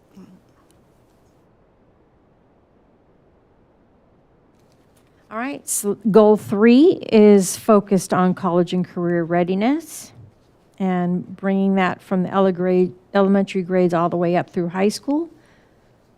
And those are some of the actions there and metrics. Some of the progress that we've seen that I will highlight is that students can now, I know that we're aware that the consumer services pathway is new for our continuation high schools, and students now can earn certificates from the National Retail Federation. And then we're also looking at credit recovery and grade improvement through Edgenuity to increase A to G and CTE pass rates. Areas of need. We still struggle to get highly qualified and CTE certified teachers. That's sometimes can be a barrier. And then making sure that we are supporting our schools with master scheduling to ensure that our students are able to access the courses they need to be college and career ready. Some recommended changes is to expand the construction pathway, and then also implementing a supplemental curriculum that is coming out that's new. And then I will also highlight developing a advanced placement program to increase access for underrepresented groups of students. Goal 4 focused on 21st century learning, and I think it's almost kind of silly we're still saying 21st century learning when we're a quarter of the way through, but it remains our reality, and making sure that we have facilities that we deem to be 21st century learning environments. We are anticipating, we're on the path to having 4 of our school libraries, so Antioch Middle, Dallas Ranch, Mission, and Fremont, transformed from a more traditional library into what we're calling learning commons. It's almost what Ms. Anello highlighted in the cafeterias at Deer Valley, is just having collaborative space, flexible space with technology, so that they can go in and research and collaborate and share, develop projects together. And so that should be completed by June. Our goal will be to maintain our student devices and add more interactive display boards in classrooms. I go into classrooms where they're there, and then sometimes I end up, when we're doing walkthroughs in classrooms where they're still using kind of the overhead projector, and it's just not the same experience. So that's our goal, is to continue to get more of those in classrooms and then continue to expand our learning commons. So next steps, I've already mentioned that a bit. So we have 2 LCAP meetings. The first one will be next Thursday. It will be at Antioch Middle School in their library from 5:30 to 7:30. Daycare and some light snacks will be provided. And what we are planning to do, we invite students into this space, but we want a much broader representation of student voice. So we are going to be doing 2 things. One is creating a survey for students to be able to take, so we can get a breadth of, thoughts and opinions, but also conducting some focus group with some students. And the other thing we are waiting for is the district report from our equity audits. We have been told that it should be to us by late March or early April. And so that has been, I think, since we knew we were doing this, the timing, we were very happy that it was coming at the point where we're going to be developing the next 3-year LCAP cycle. So we're looking forward to seeing what that is and making sure that that aligns with our next phase of goals and actions. And with that, I will open to questions. Thank you so much for this presentation. I know it was a lot of work, and I especially appreciate how candid you were about both our successes and some of the places that we need to improve on. I know that our staff, our teachers, everyone, all of you all are like at capacity with so many things. And so it can be tough sometimes to highlight where there is still a lot more work to be done, unfortunately. But I think that's how we make some progress on that. Before we move into questions, if it's okay for everyone, we have 2 public comments. All right, first up is Velma Wilson. Good evening again, and thank you, Christine, for putting that together, because it's a lot of work.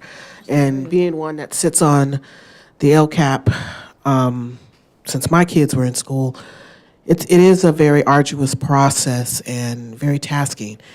But I want to just spotlight a couple of things that is just really of a concern, and especially in one of the school connectedness pieces, where that is a really tough area for everyone, especially for students of color.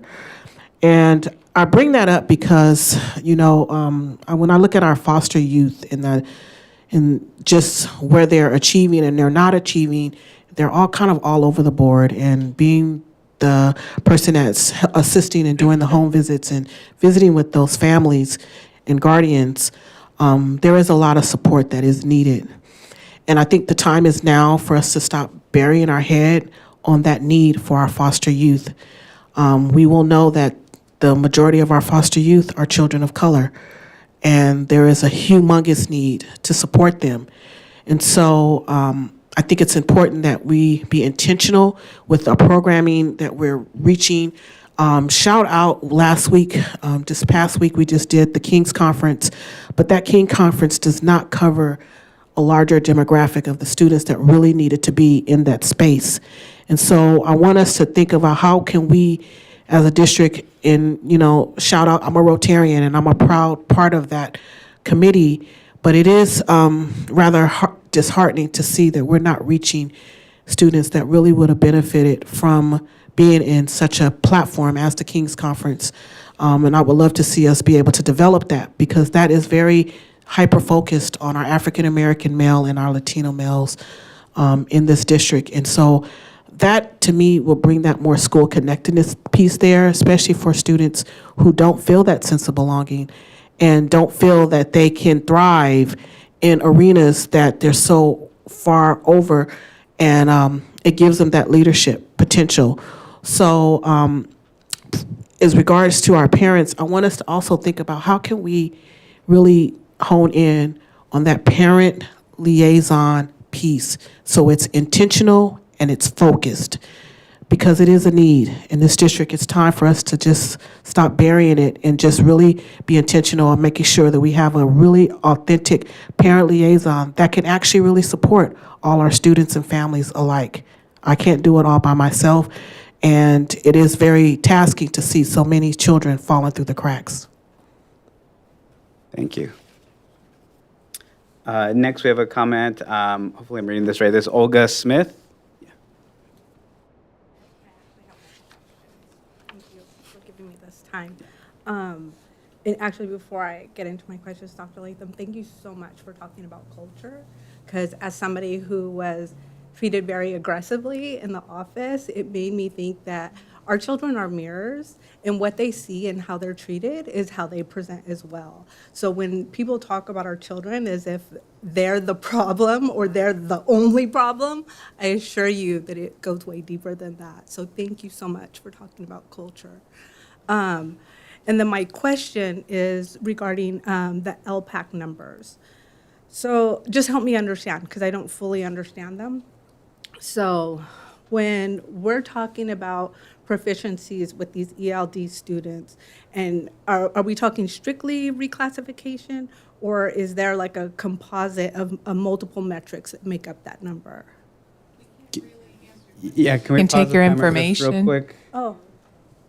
Yeah, so I'll just explain. Yeah, so public comment, you're able to share your questions and stuff, but we aren't able to directly respond. So we may be able to kind of touch on those things as we have our discussion afterwards. So if you just want to kind of get all your comments and thoughts out, we may be able to touch on some of those things. That was it. And then if I could get the data just aggregated, I mean, I could reach out. I'll be happy to reach out to the California Education Board too. Like whoever I need to reach out to. Okay. Yeah, I'll be happy to meet with you. Thank you. Thank you. And then I know I have a comment here from Patricia Granados, and it says 18. Is that this side? Yeah. So did you mean 7B? Yes. Okay, yes, then, yeah. A comment by Patricia Granados.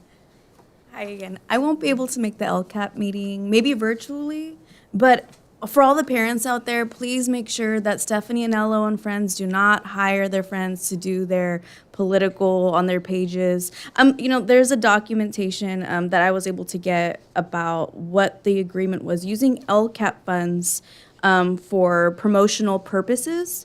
And I'll give an example.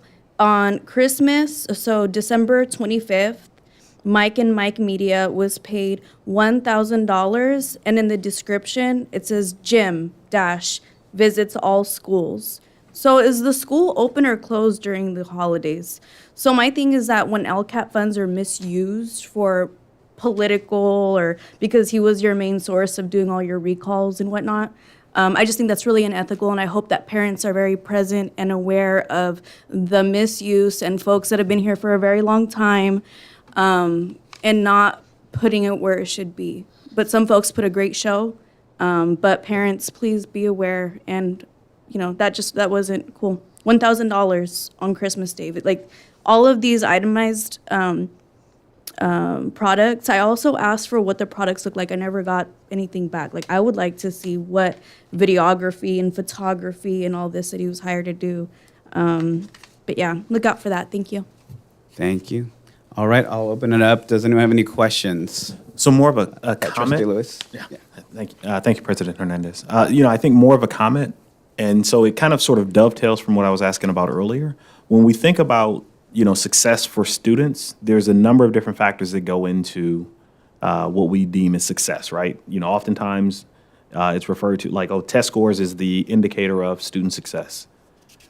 There are a number of reasons why that's problematic. And so if we could begin to have conversations, I understand that we don't necessarily have a lot of time, but if we could talk about where we are as a district. Now, test scores can be one of those metrics, but also contributing factors, right? And I think some of us have alluded to that. But if we're thinking about, okay, if I'm a Foster student, that's one piece of my identity, but there are things that contribute to why my experience in education might be different than somebody who's a non-Foster student. And so having that understanding or that lens may help us to start to peel back some of those layers and then get to sort of addressing some of the things that are underlying there. So more of a comment than question. Then you're going to love agenda item 12C, where we're going to spend some time talking about student success and some of these different things. Other questions or comments? And I would agree with you and just caution, because foster youth, while the scores have continuously decreased, our entire district is low performing in terms of assessments. So it's not just this one area, it is a systemic challenge that we have. And so, yes, I believe in getting to the root cause of specific groups, like where the struggles may be. But I know it is not students. I know it is the instruction, it is the leadership, it is the culture, climate, and it is those type things that are impacting that. Students will come along when we come along. And so I just want to make sure, I loved what Ms. Olga said in terms of let's not blame students. And I'm not saying I hear that in this room at all, but I know typically that's what we educators, like that's what a lot of educators do, right? The kids this, they're foster, they're this, they're that. They can be anything. But what is our role as adults in creating a system where all students can thrive? Another thing I wanted to say is we use the term subgroups a lot, and that can give a kind of a negative connotation and then a connotation of inferiority. And when you look on the dashboard, they use the word groups, student groups. So I'm hoping that we change our language from subgroup, because they're not sub anything, to just student group. Yeah. That's my ask. I know that would probably need to be a conversation among the staff as well. And thank you. That was a lot of work. And it's a lot of work, and it's our job as educators to do that. But also, I know I feel a culture shift in terms of the ability for folks to share. And when we are able to say, here's where students are doing well and here's where they're not, and we can openly talk about the decreases that you talked about, sir, that's starting to build. I know that will start to build a continuous improvement habit of mind in our district, because you can't move unless you know where you are, right? And so we have to be honest with where we are. It is one indicator. I always call these type assessments the autopsy, because it's over. That was last year's school year when they took that test. Now we're in this new school year, and it's January, February, right? That's why I asked you about the iReady and the other assessments in terms of we got to monitor along the way. It should not be a surprise in June how students are doing if we're monitoring and making adjustments along the way. And I also wanted to know how Superintendent Anello feels hearing that, because we heard from 2 staff members. What are your ideas when you see the assessment results? That's a big question at a late hour. What are my ideas? What's coming up for you as you see? We have a lot of work to do. We have to be very honest about our data. We need to involve community more. I think that's been an area that has been lacking in this district. I just believe the more transparency we can have, the more honesty we can have about where we are, the more we can look at good first instruction, because I think that instruction, we look at results, you can go right back to instruction and really make a difference. So I'm looking forward to the equity audits and what their findings are, and going with the ad hoc committee and moving forward. Thank you. Other thoughts, questions? I was just going to say that when I've gone to several meetings of the ELAC, and the parents are really interested in what's going on and how to affect and how to help, because they, right away, the push is, okay, iReady's coming up. Now's the time to help. They just want to know how, and they want to know how to help. I mean, absentees has changed because they're really onto it now. In fact, one came up in the other meeting about kids in the hallway, and the parent was saying, why aren't those children going, and students, high school students?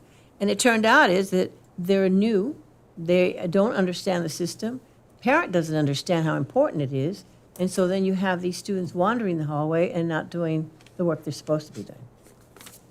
So I'm just saying the feedback that I've had and heard at the different meetings from parents. Thank you. I think, something that's so great about all the discussions that we've been having is just, I think like Trustee Lathan said, I think conversations are shifting. We're talking about students more often. We're centering students, and we're realizing and making sure that we're putting forward that, when we see this, it's not on teachers, it's not on parents, it's not on the students, it's not on board members, it's not on staff. It's a collective. It really is all of our shared responsibility and not something to put on an individual. And that's how we'll be able to address these issues.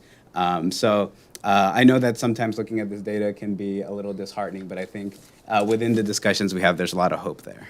Can I make one last comment, please? My last comment is, most of our school district are kids of color. Our kids are brilliant. They can learn. They should learn, and it should be our expectation. This is unacceptable at the end of the day, right? It is unacceptable. There are places in our country, in an area where kids, Black kids, Latino kids, students with disabilities, English learner students are thriving. And I want that to be the expectation for us, like very high expectations, so that students know and teachers know, like this is, if you want to work here, we put in the work. That's it. Thank you, Trustee Lathan.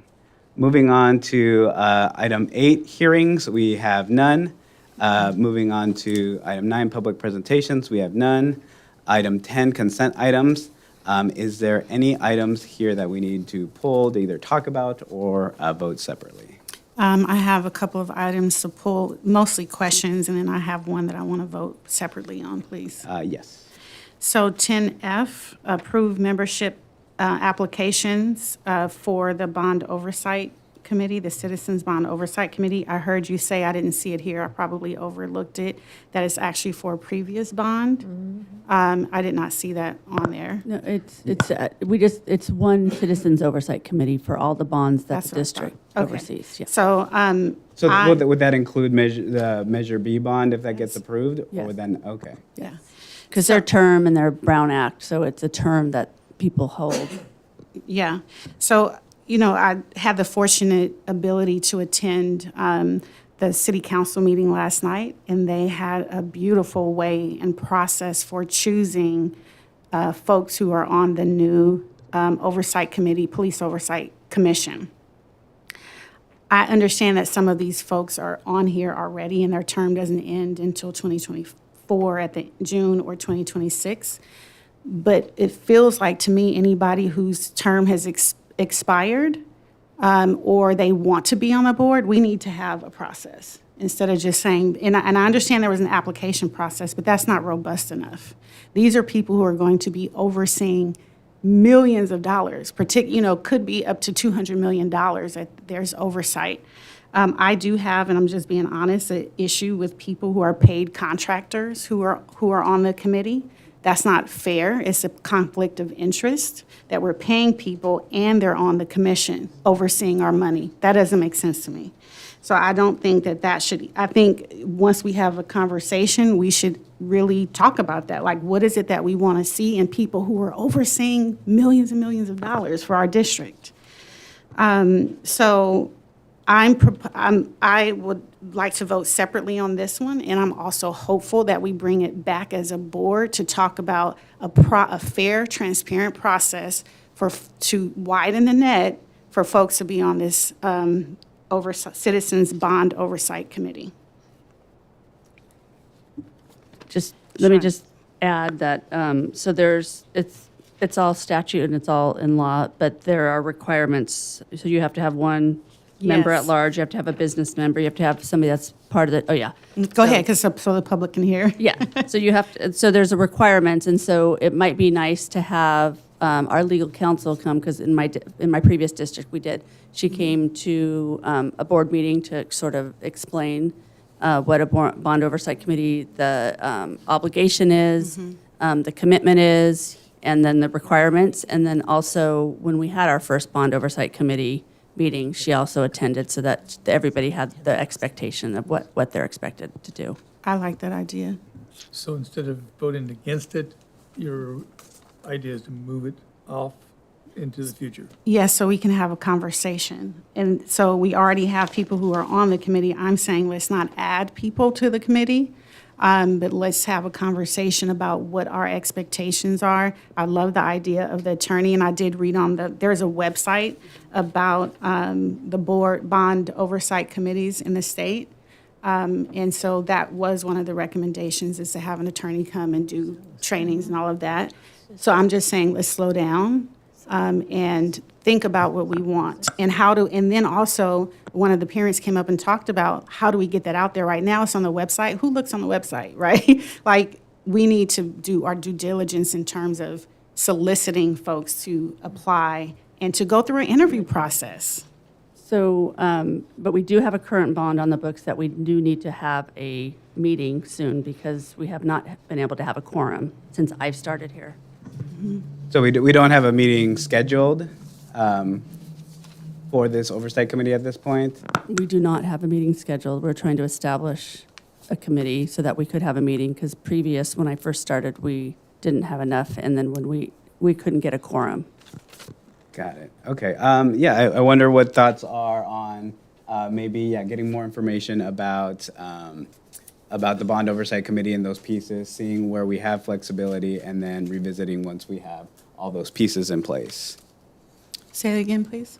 We would just get get the information on the role of the bond oversight committee, and then see what changes we could make to the process, or discuss some of those pieces, and then revisit this here. I agree with that. Can I ask everyone? Yeah. Can I ask a clarifying question? Sure. So do we need to have this bond committee solidified prior to, or assuming that the bond passes? At what point, like, is there a timeline that So we need to? it does not need to be solidified prior to the bond passing, but we do already have a current bond that we need to have a committee meeting to review the audit and the current financial. So we have a bond that we're expending all the funds in the next fiscal year. Mr. Mayor. Great. Yes. Mr. Chair, I've been as a board member in the past where it's so hard to get people to even apply. So I'm hearing you assume that people are excluded because they're not applying. Well, in the past, we've never been able to get anybody. We have to go out there searching for them. So it's a different opinion that I have concerning this committee. Yeah, and I may have correct me if I have a different interpretation, but I think it's less about like, are we excluding people, but are we making the process accessible enough to everyone? I think is the That thought. they hear about it. Yeah. Okay, conversation, Yeah. I understand. And it's probably become more of an issue now because we have a bond issue on the floor that we're hoping that will pass. I understand that. No, I'm just saying that in the past, we've never been able to get enough people. Wonder if we should vote on this item separately, is what I'm hearing. We do have a public comment on this that maybe we I think should we have take. another also. Okay.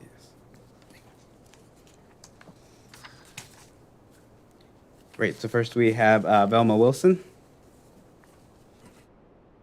Good evening again, Board. I just wanted to add some insight because I am on the Citizens Board Oversight Committee, and I have said on there this is for my third term, and I will tell you that it is a recruitment process. It's not as easy as it may seem, and I think a lot of it is just people understanding what is actually the Citizens Bond Oversight Committee.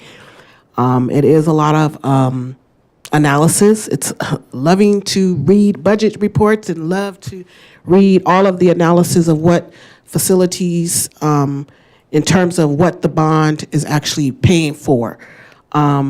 And then it is oversought by accountants, attorneys, and they are very actively a part of us coming to a decision as the oversight, so we understand exactly what is happening.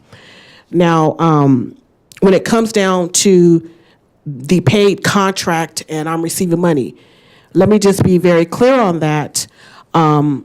There's two separate ends of the spectrum. I'm not managing district funds. I'm managing bond, taxpayer, and I'm a taxpayer here in this community. And so I do want to make sure that is very also clear. Also, I have many of meetings when we are recruiting over the 3 terms, even before I was on, the Citizens Bond Oversight have recruited hard, trying to get parents to understand, and even community at large. And we have people that I have actually went to and tried to explain and to give them a part of what is the Citizens Bond and why we need these, all of the groups that are needed to fill the bond Citizens Oversight Committee, and why it's so important. It is not easy because some people will get there and then they like, this is boring, it's long, and then they don't find an interest to it, so they drop. So then that's another vacancy. So my particular position expired because we weren't able to have a quorum, so we could prepare to even vote in new bond measure. And now we're at this point to where we are needing to so we can actually have a meeting to close out what we've already been working on, but we gotta have a quorum to do that. And there's too many open positions to even meet the quorum. So you can have your differences of opinion about Velma Wilson personally, but I do the work. Thank you. Next, we have Patricia Granados. Okay, thank you all. Access to information is so important. And since this board has changed, there has been a difference in the information systems. And I'm talking about the website, the social media. There's an absolute change. I believe that was intentional. The way that information was going out to parents was really old school, outdated, and not understandable. So you log in now and the website is complete. It's somewhat revamped. And I appreciate that as a parent because other parents can actually log into the website and compare to how it was maybe 2-3 years ago. There's a change, and I noticed it. Anything going through Velma Wilson is so concerning to me also because there was a really big bully, Nicole Sedano White. She had access to personal information. She threatened my life to bash my brains on my sidewalk and stated my address. And the way that yes, there's lots of proof. So the bullies here have been excluded from their community for a very long time. So I highly recommend anyone again to look me up, Patricia Granados, Instagram. There's a link specific to all the victims of the people that I'm speaking of. There's about 9 of us that I know of. And I mean victims of recalls, victims of threats, being called a terrorist, being called dumpster cockroach juice. But it's because it's the Back the Blue crew that when there was an assault at a local park and you had folks, one person here, that was just Back the Blue because it's an extreme organization in my opinion. So when you have that kind of extreme mentality and exclusivity, taking care of these funds, and overseeing it, that's just a very dangerous mix. And I urge you to find other ways to really do real outreach to parents because parents are working, parents are busy taking care of their kids. And I've attended one meeting online. There's just a lot of other things that can be done. And so it wasn't exclusive. And I believe that not including parents was intentional for a very long time. Thank you. Thank you. So I'm not sure how to move. I don't know if we want to vote separately on that or move it to a different. Here's a suggestion from me, wondering if, can we get some order in here? We got to be civil in here. I know that there's a lot of differences, but we got to make sure that we stick together and the students are. Everyone, we're going to need to stay focused on here. Need a break? Yeah, let's go ahead and take a 5-minute recess if that's okay with everyone. I'm going to be what? Careful. I'm going to carry you. Yeah, please carry me across.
Go ahead and call this meeting back to order. Can we get a reestablishment of the quorum?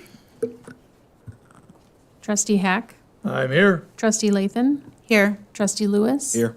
Vice President Roach. At the same time, have a discussion about that selection process, see where maybe we may want to see any changes, and then fill in those vacancies. And I would caution us against voting on this because I don't want to say no to these people necessarily. I just want to make sure that we're all like the process that we're going through here. Sort of motion to table it or remove it from it is on the consent calendar. Yeah, we can motion to table it. That would take, yeah. Yeah, so I'll make a motion to table item 10F. And what's the reason? Because we'll get more information on, Who's invited or who's no, asked or who's? the application Publicity? process. Yeah, and yeah, maybe a little bit about where we're putting this out and where that things are going on. With the intention, right, that as I've said with many things, I would like to get this back on here quickly and move quickly to make sure that this committee is moving. So is there any direction for the staff right now? Wonder if we should go ahead and take the motion? Yeah, first? right now we have a motion without a second, so. I'll second. Okay, so there's a motion and a second on tabling this item, so now we can continue with any discussion. And yeah, the direction, I think that we've talked about is that we'd like to get a presentation on, again, the Bond Oversight Committee and then the application process, so that we can have a discussion on that and bring this back as quickly as possible. And I'll make sure that that makes it on our agenda as quickly as possible because we talked about it here and everyone's in agreement with that. Yes, and I also want to add for us, once we learn what the former process it has been, for us to have a conversation about what we want the process to be. Yeah, that would be, in Yeah. the same, I think. Potentially. Yeah. Yeah, if we want any change, but the discussion would be there, right, and not here right now. Okay. Awesome. So unless there's any other discussion, let's go ahead and just do a roll call vote to make it clean. Trustee Hack, Yes. Trustee Lathan, Yes. Trustee Lewis, Yes. Vice President Rocha, No. President Hernandez. Yes. So the motion passes 4-1. We still have our consent calendar. Is there any other items for? I promise to be quick. I promise. It's getting late. 10G and H, I'm going to put those together. We had a staff member come up here talking about why he was resigning, retiring, whatever is happening with him. I've mentioned several times exit interviews and information for the board in terms of why folks are leaving. I looked on here and there were quite a few resignations. This is not a good time of year, and we're not a poorly paid district, so people aren't leaving for that reason, right? Because we're comparable, if not more, than other districts, so there's something else happening. And it doesn't have to be negative, like, we just need to know what it is, like, why are people leaving? So that's 10G and H, that was my comment there. 10I and J, we put special needs on the job descriptions of the paraeducators 1 and 2. That language typically isn't used anymore. Usually we say students with disabilities as a more asset-based. So I'm hoping that at some point, when we write our job descriptions, we use current terminology. 11A, disclosure and ratification of the tentative agreement between California school employees. Hey, I told you I was going to go quick. I'm finished. All right. Great.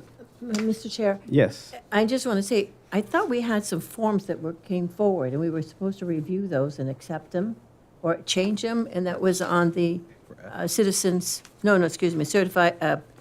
and classified.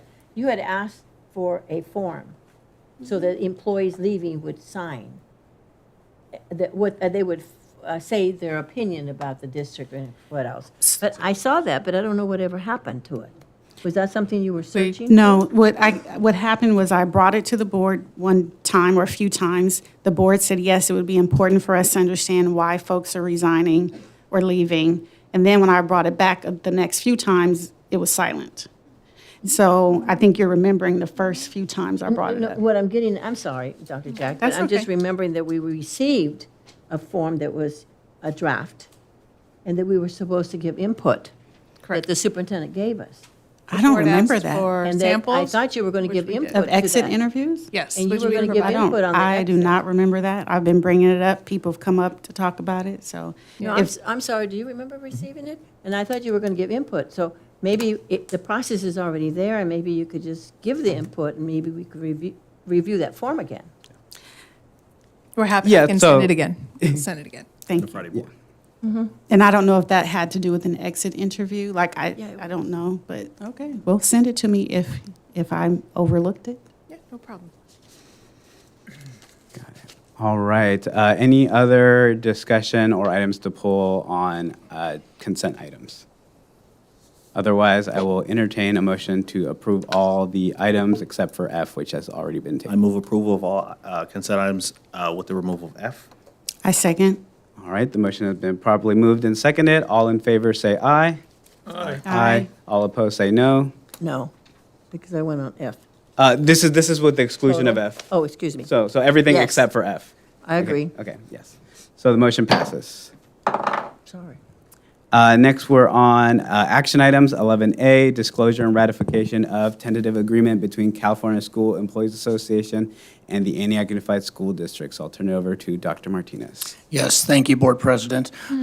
Tonight, we present for you, for hopefully ratification, the tentative agreement between the California School Employees Association, number 85, and the Antioch Unified School District for the 2023 to the 2024 school year. This concludes our negotiation process through meeting with CSEA over a number of days. Both their team and our team work towards solutions, work towards crafting language that benefits both the employees of the district and primarily our students of the district. So when we reach this tentative agreement, what we're doing is making amendments to the collective bargaining agreement, that is the binding agreement between how the association and the district manages and works with each other. Furthermore, as part of that, there is a salary compensation agreement that increases the salaries for all of our CSEA employees by 6.75%, which would be retroactive to July 1st of 2023. That is for this school year. As part of that process, we have also modified the benefits for our CSEA employees that effective after April 1st, the district will be covering 100% of the medical cost for the Kaiser rates for all of our full-time employees. We have also made several adjustments to part of our part-time employees. That was a significant ask from our CSEA members who are so focused on the part-time employees who oftentimes have to pay an extra percentage for medical coverage. So again, we worked with them to reach the agreement that we have.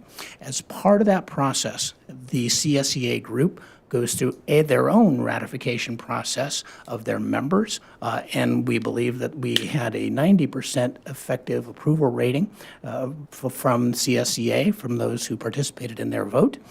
The process then develops what we call an AB 1200 statement that indicates all of the cost involved with the salary and benefits raises for our employees, which has been, again, sent and approved by the county office. They also review our documents, and so tonight, we're seeking your formal approval so that we can effectuate this agreement. That would be the second part of the ratification process, both the association, who runs it through their process, then the board, and then we're able to now actively implement the retroactive pays for our employees, the adjustments to salary schedules, and again, using those new salaries to attract more employees to the district. It's a very positive outcome to the negotiation process.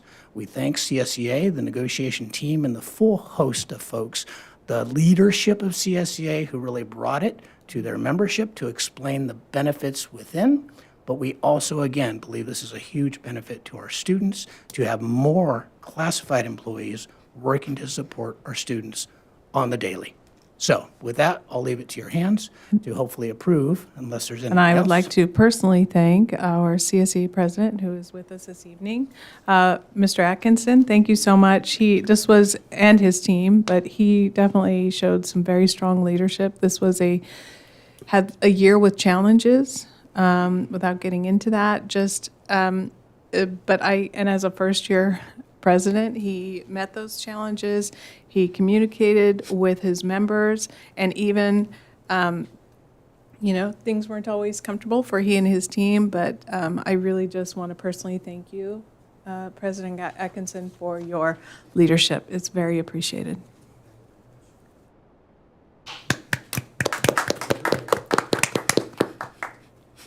All right, unless there's any discussion, I will entertain a motion to ratify the tentative agreement. I move approval. I have a question. Is that after the? Yeah, we can do it, yeah. So it's been moved by Vice President Rocha, seconded by Trustee Lewis. Any discussion? Trustee Wilson. Thank you. Dr. Martinez, I know we can't change the contract. I'm not trying to do that. I just have a question about Section 8.1, the step placement. Is it common for CSEA to have, is it common practice in districts, I don't remember, to have where during the probation period, they're on a lower step in terms of pay, and then after they make it through their probation period, they then go to the step that they, for example, came in on if they should have been on a level 3 or step 3. Is that common practice? The particular practice falls back to the Personnel Commission that sets those limitations and the Okay. rules and the structures of implementation. That's oftentimes the guiding practice so that people can pass their probation. However, through the Personnel Commission, there is a system whereas somebody who's coming in at a higher rate, a higher skill level, a higher experience, there's a process that they can go through to, in essence, move them higher on the salary schedule than the basic limited process. But that would be governed by the Personnel Commission Personnel, as a okay. process. Thank you. I thought it was interesting because, when teachers come in or any other staff, they come in where they are. They don't have to wait 6 months to go to the salary where they should be. So I'm just curious about that. Any other questions? All right, otherwise, so all in favor of ratifying the tentative agreement with CSEA and the Antioch Unified School District, say aye. Aye. Aye. All opposed say no, and the motion passes. You're welcome. Moving on to 11B, I'll turn it over back to Dr. Martinez. Thank you again, Board President. Yes, what we're bringing before you tonight is an agreement. In essence, it's called a meet and confer agreement. We do have all of our classified and certificated administrators who, in essence, are paid as employees of the district and belong to a broad association. While not a union as governed under the Public Employee Relations Board structures, they are an association, and so there are meet and confer procedures, wherein, again, working with them from the human resources offices, we discuss what we're hoping to provide to them as employees, benefit to them. We still are structured under salary schedules that pay our classified employees, even though they're managers, and our certificated employees, even though they're also certificated members. They're not part of the teachers union, and they are not part of the classified union. They are an independent functioning body. So as the Antioch Management Association, what we're bringing before you tonight is basically the request for approval to provide them the 6.75% salary increase with adjustments to their medical plans again for this year as well. And I want to be very clear, this particular agreement is for our management who are not under individual contracts. So not the senior management structure of the district, primarily those who are out there, again, our classified managers doing all the support and oversight of our classified employees, and our site administrators and other district office administrators, not part of your senior management team. So we, again, offer a AB 1200 disclosure statement that identifies the cost involved in this approval of the process. This moves, again, as we know, about 104, 107 of your additional employees to a resetting of their salaries for this year. And then we will go through the process of directing our entire Human Resources and Benefits departments to restructure and make sure these people are receiving their appropriate pay following your approval.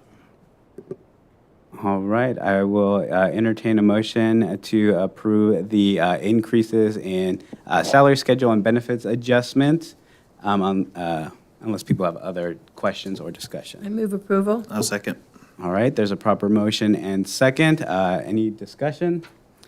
All right, so the motion on the table is to approve the salary schedule and benefits adjustment. All in favor, say aye. Aye.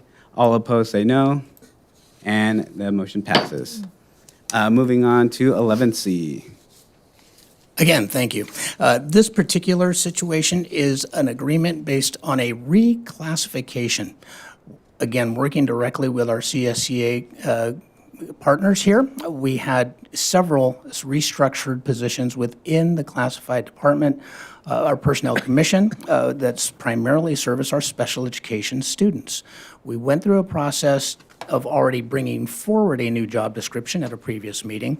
These two new job descriptions are a reclassification. That means that we've had other jobs, you've approved them tonight as new job classifications. Those will also go to the Personnel Commission for their final approval and completion of the job description process.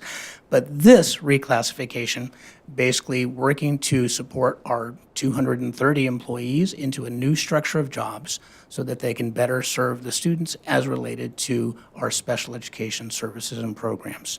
So this particular agreement provides process so that we can work with our CSCA group, doing things together to make sure that our employees are well supported in the transition, that they are receiving a appropriate level of pay for their positions, and that we have built now a continuum of services of Paraeducator 1, Paraeducator 2, Paraeducator 3 that will help us in our recruitment as well, bringing more people in to service our students. So we ask for your formal approval so we can, again, move this through the process. Great. I will entertain a motion to ratify the agreement to reclassify the instructional assistant, special needs and instructional assistant special education positions to Paraeducator 1 and Paraeducator 2 positions. I move approval. All right, there's a motion. Is there a second? A second. All right, so the motion's been properly moved and seconded. All in favor say yes. Aye. Aye. Yes, or aye. All opposed say no. And the motion passes. All right, moving on to items for information, discussion, and action by board. So I can try my best to maybe streamline some of these so we can get out of here a little bit sooner. So item 12A is us selecting which delegates we're going to vote for to be part of the CSBA Delegate Assembly. It's a little bit easier this year. We can vote up to 3. There's 3 on there. All 3 are people that have served on the Delegate Assembly in the past. The 3 people are Yolanda Pena-Mendrick from Liberty Union, Marina Ramos from John Swett Unified School District, and our very own Vice President Rocha, who will again be serving there. So I'd entertain a motion to place our votes for all 3 of those candidates for those positions, unless people have other discussions. I move approval. All right, there's a motion. Is there a second? A second. All right, there's a proper motion and second. I'll check again for any discussion, questions on this. Otherwise, all in favor say aye. Aye. All opposed say no, and the motion passes. Moving on to 12B, Antioch Unified Reading Programs. So I put this item on the list because I'd like for us to get a presentation on the state of reading in our school district. And I put it here on the agenda because I want to make sure that we get everyone's input here to make sure that that presentation is robust and that we're not missing questions that we may have answers to. I'm interested in things like some of the foundational evidence-based parts of the different parts of the curriculum, what curriculum is being used across our different school sites. So that's kind of my interest there, but I brought it here to kind of open it up a little bit more broadly. So if you have thoughts on the kinds of things you want to hear about reading programs, this is, I think, a good time to quickly mention this and talk about it. And then we can have a more detailed discussion about that at a future meeting once we get that presentation. Since we have St. Mary's and the process of the reading programs that we have I'd like to hear how that's doing. Yeah, so yeah, exactly. Anything like that that's just coming up that's something you would like to hear about, I think we can have that all in the same presentation. So one of the things that I typically ask for, because when we talk about evidence-based practices, there's an assumption that evidence, because this program has shown evidence or this activity has shown evidence in a given environment, that it shows promise. And so one of the things that I struggle with, and the example that I give is, if we look at 2 cities, New Orleans, because Mardi Gras, and Oakland, if we develop a program that works really well and it's robust and it's really making strides in Louisiana, the success of that program could say that it's evidence-based, but it doesn't necessarily mean it will work in Oakland. So when we're talking about evidence-based practices, if we can develop some sort of metrics to say, okay, well, this is what success looks like for us, and sort of interval zone when we're sort of measuring those things. Yeah, okay, yeah. So I think what I'm hearing is, a little bit about how are we measuring that success here right now. And to give a tiny bit more context, when I say evidence-based, I'm particularly interested versus are there times that we're using what's called like a phonics-based approach versus like the balanced reading or whole word type of approach. So that's the piece that I'm most interested in, why I brought that forward. Anything else that people would like to see in a reading-related presentation? I have so much I don't even know. Yeah, it's a big topic. Yeah. I just need to know that 3 of you want the report, I guess. Oh, yes. But I heard That's from true. 2. Yeah, is there so- consensus that we all do want Okay. a report on Perfect. reading in students? Okay, yeah. Great, thank you. Great. Any other discussion, last points? Otherwise, that will come back at a future meeting. And then we can have a much more robust discussion about the nuances of those things. Great. So moving on to 12C. So one of the things that there's a lot of evidence is that really great school boards spend time talking about students. And I think we've done a lot of that, throughout these meetings, throughout our meetings, and we've been growing our capacity to make sure that we're talking about students. So what I wanted to do, and I'll kind of like truncate this a little bit shorter, is just kind of hear, Trustee Lewis was saying, like, what are the different ways that us up here, us 5, think about student success? Just some like preliminary thoughts, just like a few sentences, like, what do you think it means to be a successful student? And really my goal with that is, and this would be like the ultimate ask at the end of this quick sharing, would be, I think the next thing that would frame this conversation really nicely is to revisit our district's graduate profile. So it's just this like document that says this is what a student that graduates from the Antioch Unified School District should know. These are the skills they should have. This is the things that they should be able to do, all those kinds of things. So we haven't revised or looked at that in a while. So I think starting off with just a very quick discussion of like, what do we think about our students? And then that I think will be nice to frame a discussion looking at the district's graduate profile, assuming that people, that the board up here wants to look at our district's graduate profile. So I guess the first question is, do we want to revisit the district's graduate profile at a future meeting? Do we have enough? Okay. I can, do you want to go, Mary? No, I was Trustee just going to Rocha? say, could we, because this is a big one, the first one, which is reading, and we all agree that that's very important, and we've seen the statistics. Could we hold up on the second one until we get enough information? In other words, I don't want to overwhelm with the district with all the things that they need. Yeah, so I think on the agenda setting end, we can make sure that we push, I'm not saying we bring these back at our next meeting immediately, both of these, but that, I think this is a good step for us to kind of have these on our mind of things that we're working on. So this isn't necessarily like, hey, let's bring all of these things immediately next meeting, but it's starting to work at like, what are some of the things we're growing and developing? When you talk about it, I think about all the programs that are leading them into college, like, the things that we already have, information, how those are working. That's that's what I'm thinking when you're saying, asking about the criteria, or I mean, how they're coming at the end of their graduation, where are they going? Yeah, and I think that's that's like perfect, right? That's what I'm hoping to get out of each of us up here during this discussion is just a quick, what do you think about when you hear with students? And I think, thinking about like, what are the programs that support students is a perfectly good thing. It's something that I wasn't thinking about, and I think that will then be able to help our graduate profile discussion is, what are some of the programs? Yeah, for example, like Puente, Yeah. that's an example. Yeah, and thinking about what programs And are. college bound. Yeah. Yeah. But, Okay. yeah. So I'm thinking about triangulating data or looking at multiple sources of data. Ms. Ibarra and her team presented today on 2 sets of data, right? So the assessments and then also giving us an update on the LCAP. That's a form of qualitative data as well. We have the equity audits that we will look at. And then, so I'm just thinking about these different data sets. As we are rolling this information up, synthesizing the information, or just kind of looking at it broadly, and then I'm trying to make sure I use terms folks are familiar with.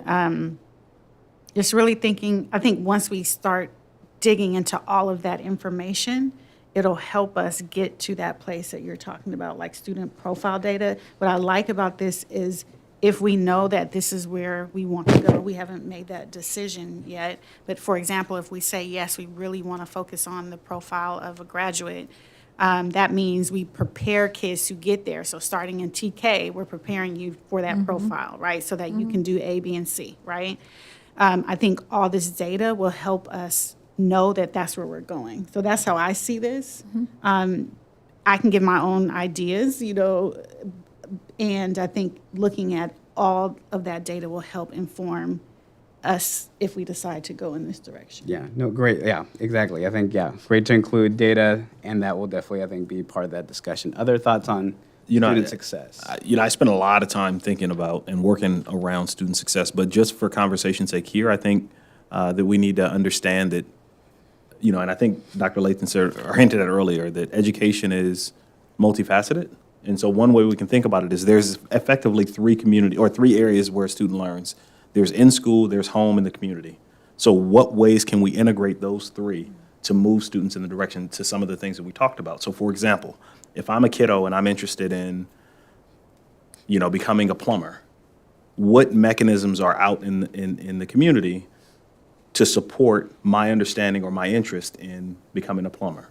And then how do we then also include the family in that conversation? Because again, if I'm a teacher, I may not necessarily understand how to become a plumber. And so now we have mechanisms in school to support that continued support, that sort of round robin there. So I think that's it. I'll add a few more if you don't mind, since we're Well, let's go to descriptors. Trustee Hack if you have any thoughts before we, okay. Actually, I'm just going to say, we've got more things for 3 meetings already, so I don't need to add any more. I agree. Positive self-identity are things I think about for students. Students seeing themselves as scholars, student leadership, and deep learning. And then I'll just add, I think similar to that vein, I'm very interested that students reflect positively on their experience in schools, that they feel that they're able to make a difference and pursue, whatever it is that they're passionate about, and that they feel that they're part of the community. So I think that's what I'd like a graduate to feel. So I'm very interested in the experience piece of our students when talking about our graduate profile and things like that. So I guess, so I think that's kind of the quick thing I wanted to do. So I think the last piece is make sure that do we have, a majority direction that we want to now start looking at the graduate profile and discuss some of those things in the context of the graduate profile. You're not there, I have not here. Yes. Yes, okay, so yeah, we have a majority, great. So, again, that won't come immediately, as we know, we have lots of things to work on, but these things will come up and kind of start to guide our conversations. Moving on to 13 resolutions for first reading, there are none. 14 resolutions for immediate action. Again, this is just a confirmation of individuals with credentials who are going to be doing some home teaching for us. These individuals are well-versed in the training, but we need to have an authorization to allow them to do this work. And their credential is closely related. Correct. I have to ask. All right, I'll entertain a motion to adopt this resolution. I'll move to approve. Is there a second? Second. All right, it's been moved and seconded. All in favor say aye. Aye. All opposed say no. And the motion passes. Moving on to 15, resolutions for second reading and action. There are none.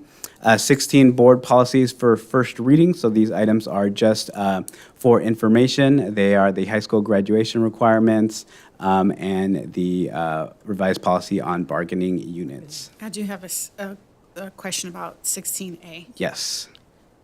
All right, 16A is the board policy on high school graduation requirements. Ms. Ibarra, is ethnic studies under social studies in our district?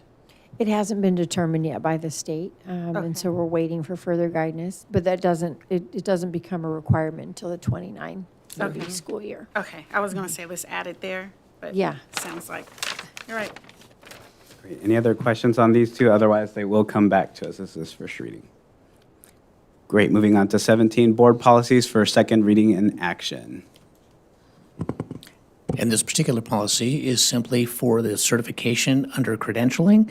So it provided some board updates in addition, or that were in alignment with the California School Boards Association, specifically identifying where individuals would have limited assignments for emergency bilingual permits. So very few changes, but again, updates to the law. So we wanted to make sure we have the most recent board policy in effect. Great. So I will entertain a motion to adopt the revised board policy. Make a motion. All right, the adopting the revised board policy has been moved. Is there a second? Second. It's been moved by Trustee Hack, seconded by Vice President Rocha. All in favor say aye. Aye. All opposed say no, and the motion passes. Moving on to 18, information items for general information. We have 18A, which is revised administrative rule 4112.2, certification. Are there any questions on that? And then 18B, Associate Superintendent Barra, did you mention that you kind of covered this throughout the other presentation? Yeah. Great. Any questions on LCAP that maybe have come up since? Just good job. Otherwise. On the presentation. Yeah, thank you. Thank you for the work. Great. Then we'll move on to 19, future agenda items from board members. Is there any future agenda items that people have? Tonight, I think we received further evidence that we should have a robust conversation about a district grant writer. And I'd like to come up with the issue that, and I've said this before, somehow we need to talk about parent engagement. We need to know how is it that we can get closer to them, or do we have to look at the budget in the future to place something there with the superintendent's agreement? You know, I mean, it's just, I just want to discuss it, that's all. I'm not sure how, but. Yeah, and I guess I'll share in a future agenda item sense. That's kind of where I'm headed with this, like student success discussion, graduate profile discussion. We're like centering on the student, and then we can build out and start to talk about how do we support this graduate profile, and what does parent engagement to build that look like. So it's a work that I think we'll get to have a really good discussion on these things as long as we center students first. Future item, once I get the exit interview information, for it to be on the agenda for us to talk about and possibly take action, or I don't know, just put it on there. Anything else?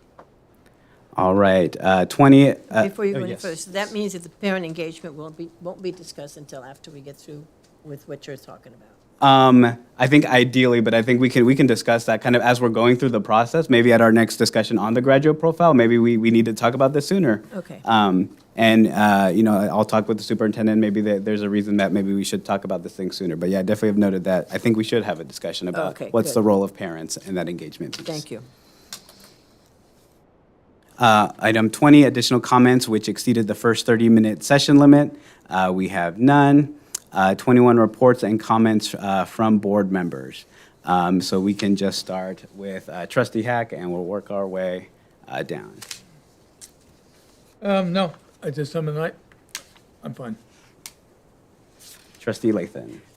So last night I attended the city council meeting, Antioch City Council meeting, and the council voted to approve the appointment of 7 Antioch residents for the very first Police Oversight Commission.